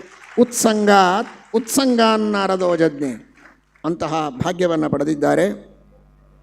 ಅದಕ್ಕಾಗಿ ಆ ನಾರದರು ಹೇಳಿದರು, ಇದು ಸಜ್ಜನರ ಸೇವೆಯ ಹರಿಕಥಾಶ್ರವಣದ ಮಹಿಮೆ. ಹಾಗೆ ಭಕ್ತಿಯಿಂದ ಹರಿಕಥೆಯನ್ನು ಎಲ್ಲರೂ ಕೇಳುವಂತೆ, ಎಲ್ಲರಿಗೆ ತಿಳಿಯುವಂತೆ ಶ್ರೀಮದ್ಭಾಗವತದ ರಚನವನ್ನು ಮಾಡಿ ನೀವು ಅನುಗ್ರಹವನ್ನು ಮಾಡಬೇಕು ಅಂತ ಪ್ರಾರ್ಥನೆಯನ್ನು ಮಾಡಿದ್ದಾರೆ. ನಾರದರ ಪ್ರಾರ್ಥನೆಯನ್ನು ಮನ್ನಿಸಿ ನಾರದರಿಗೆ ಅನುಗ್ರಹವನ್ನು ಮಾಡಿ ಪರಮಾತ್ಮ ಭಾಗವತದ ರಚನೆಗಾಗಿ ಸಂಕಲ್ಪವನ್ನು ಮಾಡಿದ್ದಾನೆ. ಎಂತಹ ಪವಿತ್ರವಾದ ಕಾಲ! ನಮ್ಮೆಲ್ಲರ ಉದ್ಧಾರಕ್ಕಾಗಿ ಇವತ್ತು ಈಗ ನಾವು ನೀವು ಮಾಡುವ ಭಾಗವತದ ಚಿಂತನವೂ ಅಂದು ವೇದವ್ಯಾಸದೇವರ ತಲೆಯಲ್ಲಿ ಬಂದಿತ್ತು ಅಂತ ಚೆನ್ನಾಗಿ ತಿಳಿದುಕೊಳ್ಳಿ. ಅದನ್ನು ನೆನೆಸಿಕೊಂಡರೆ ಎಷ್ಟು ಆನಂದ ಆಗ್ತದೆ. ಮುಂದೊಂದು ದಿನ ಇಂತಹ ಅಧಿಕ ಮಾಸದಲ್ಲಿ ಮೈಸೂರಲ್ಲಿ ಭಾಗವತದ ಪ್ರವಚನ ನಡೀತದೆ. ಕೆಲವು ಭಕ್ತರು ಕೇಳ್ತಾರೆ, ಹೇಳ್ತಾರೆ, ಅದು ನಡೆಯಲಿ. ಹೀಗೆ ನಮ್ಮದೊಂದೇ ಅಲ್ಲ, ಮತ್ತು ಪ್ರಪಂಚದೊಳಗೆ ಎಲ್ಲೆಲ್ಲಿ ಯಾರ್ಯಾರು ಸಜ್ಜನರು ಭಾಗವತದ ಪ್ರವಚನವನ್ನು ಯಾವತ್ಯಾವತ್ತು ಎಷ್ಟು ದಿನಗಳವರೆಗೆ ಇಡೀ ಕಲ್ಪದಲ್ಲಿ ಮಾಡ್ತಾರೋ ಅದೆಲ್ಲವನ್ನು ಚಿಂತನೆ ಮಾಡಿ ಅವರೆಲ್ಲರ ಉದ್ಧಾರಕ್ಕೆ ಅಂತ ಸಂಕಲ್ಪ ಮಾಡಿ ಅವತ್ತು ವೇದವ್ಯಾಸದೇವರು ಸರಸ್ವತಿ ನದಿ ತೀರದಲ್ಲಿ ಶಮ್ಯಾಪ್ರಾಸ, ಗಾರ್ಹಪತ್ಯಾಗ್ನಿ, ಆಹವನೀಯಾಗ್ನಿ ಅವೆರಡರ ಆಗ್ನೇಯ ಕೋಣದಲ್ಲಿ 36 ಅಂಗುಲ ಪರಿಮಿತವಾದಂತಹ ಒಂದು ಪ್ರದೇಶ. ಅಲ್ಲಿ 36 ಅಂಗುಲದ ಒಂದು ಯಜ್ಞದ ಪಾತ್ರ ಶಮ್ಯ ಅಂತ. ಆ ಪಾತ್ರವನ್ನು ಎಸೆಯಬೇಕು. ಸರಿಯಾಗಿ ಆ 36 ಅಂಗುಲದ ಆಗ್ನೇಯ ಕೋಣದ ಪ್ರದೇಶದಲ್ಲಿಯೇ ಅದು ಬೀಳುವಂತೆ. ಅದು ಎಲ್ಲಿ ಬೀಳುತ್ತೆ ಅಲ್ಲಿ ಮಂಟಪವನ್ನು ಮಾಡಿ ಅಲ್ಲಿ ಯಜ್ಞವನ್ನು ಮಾಡಬೇಕು. ಅದಕ್ಕೆ ಶಮ್ಯಾಪ್ರಾಸ ಅಂತಾರೆ. ಅಂತಹ ಪವಿತ್ರವಾದ ಪ್ರದೇಶದಲ್ಲಿ ಕುಳಿತು ಆಶ್ರಮದಲ್ಲಿ ವೇದವ್ಯಾಸದೇವರು ಭಾಗವತದ ರಚನೆಯನ್ನು ಮಾಡಿದ್ದಾರೆ. ಯಾಕೆ ಈ ಮಾತು ಹೇಳಬೇಕಾಗಿತ್ತು? ಅವರು ಎಲ್ಲಿಯೋ ಕುಳಿತು ಮಾಡಿದರು. ಎಲ್ಲಿ ಕುಳಿತು ಮಾಡಿದರೆ ಏನಾಯಿತು? ಗ್ರಂಥ ರಚನೆ ಮಾಡಿದರೂ ಸಾಕಲ್ವೋ? ಅಲ್ಲ, ಕರ್ಮಣಾಜ್ಞಾನ ಮಾತನೋತಿ, ಅದನ್ನು ಸೂಚನೆ ಮಾಡಬೇಕಾಗಿದೆ. ಯಜ್ಞಯಾಗಾದಿ ಕರ್ಮಗಳನ್ನು ಭಕ್ತಿ ಶ್ರದ್ಧೆಗಳಿಂದ ಮಾಡಿದರೆ ಆ ಪುಣ್ಯದಿಂದ ಜ್ಞಾನ ಲಾಭವಾಗತ್ತೆ ಅಂತ ತೋರಿಸುವುದಕ್ಕೆ ಯಜ್ಞ ಮಂಟಪದಲ್ಲಿ, ಯಜ್ಞದ ಪರಿಸರದಲ್ಲಿ, ಪವಿತ್ರವಾದ ಋಷಿಗಳ ಆಶ್ರಮದಲ್ಲಿ ಭಾಗವತದ ರಚನೆಯನ್ನು ಮಾಡಿದ್ದಾರೆ. ಶುಕಾಚಾರ್ಯರಿಗೆ ಅದನ್ನು ಉಪದೇಶ ಮಾಡಿದ್ದಾರೆ. ಶುಕಾಚಾರ್ಯರಿಗೆ ಏನೇನೇನೇನೇನೇನೂ ಬೇಡ, ಅವರಿಗೆ ಯಾವುದೂ ಬೇಡ ಅಂತ ವಿರಕ್ತರಾಗಿ ಕುಳಿತವರು. ಆದರೆ ಭಾಗವತವನ್ನು ಬಿಡೋದೇ ಇಲ್ಲ, ಇನ್ನೇವುದನ್ನು ಬೇಡೋದೇ ಇಲ್ಲ, ಇದನ್ನು ಬಿಡೋದೇ ಇಲ್ಲ. ಅಂಥವರಿಗೂ ಆಕರ್ಷಣೆ ಮಾಡುವ ಗ್ರಂಥ ಇದು ಭಾಗವತ. ಆತ್ಮಾರಾಮಾಹಿ ಮುನಯಃ ನಿರ್ಗ್ರಾಹ್ಯ ಅಪ್ಯುರುಕ್ರಮೆ ಕುರುವಂತ್ಯ ಹೈತುಕೀಂ ಭಕ್ತಿಂ ಇತ್ತಂಭೂತ ಗುಣೋ ಹರಿಹಿ. ಅವರಿಗೆ ಗ್ರಾಹ್ಯ ಅಂತ ಯಾವುದಿಲ್ಲ, ಎಲ್ಲವೂ ತ್ಯಾಜ್ಯವೇ ಅವರಿಗೆ. ಅಂಥವರಿಗೂ ಅತ್ಯಂತ ಗ್ರಾಹ್ಯವಾದದ್ದು ಅಂದರೆ ಶ್ರೀಮದ್ ಭಾಗವತ. ಇದು ಭಗವಂತನ ಅತ್ಯದ್ಭುತವಾದ ಆಕರ್ಷಕ ಶಕ್ತಿ ಎಂಬುದಾಗಿ ಸೂತಾಚಾರ್ಯರು ತಿಳಿಸ್ತಾರೆ. ಅವತಾರ ಮಾಡಿ ನಮಗೆಲ್ಲ ತೋರಿಸಿಕೊಟ್ಟಿದ್ದಾರೆ. ಅಂತಹ ಶುಕಾಚಾರ್ಯರ ಅನುಗ್ರಹದಿಂದ ವಿಷ್ಣು ಭಕ್ತಿ ಬಂದು ಭಕ್ತಿಯಿಂದ ಸಮಗ್ರವಾದ ಭಾಗವತದ ಶ್ರವಣವನ್ನು ಮಾಡುವ ಸೌಭಾಗ್ಯ ಸಿಗಲಿ ಅಂತ ಪ್ರಾರ್ಥನೆಯನ್ನು ಮಾಡೋಣ. ಶ್ರೀಕೃಷ್ಣಾರ್ಪಣಮಸ್ತು. ಒಂದು ನಿಮಿಷ ಎಲ್ಲರೂ ರಾಮನಾಮ ಸ್ಮರಣೆಯಾಗತ್ತೆ, ಕೂತ್ಕೊಳ್ಳಿ. ಅದಕ್ಕಿಂತ ಮೊದಲು ಒಂದೇ ನಿಮಿಷದಲ್ಲಿ ಒಂದು ಪ್ರಕಟಣೆ. ಈಗ ಬರುವ ರಾಮ ರಾಮ ರಾಮ ರಾಮ ರಾಮ ರಾಮ ರಾಮ ರಾಮ ರಾಮ ರಾಮ ರಾಮ ರಾಮ. ಜೈ ಶ್ರೀರಾಮ್. ಶ್ರೀ ಶ್ರೀ ಸತ್ಯಪ್ರಮೋದ ತೀರ್ಥ ಗುರು ಮಹಾರಾಜ ಕಿ. ಶ್ರೀ ಶ್ರೀ ಸತ್ಯಾತ್ಮ ತೀರ್ಥ ಗುರು ಮಹಾರಾಜ ಕಿ. ಹರಯೇ ನಮಃ. ಶ್ರೀಕೃಷ್ಣಾರ್ಪಣಮಸ್ತು.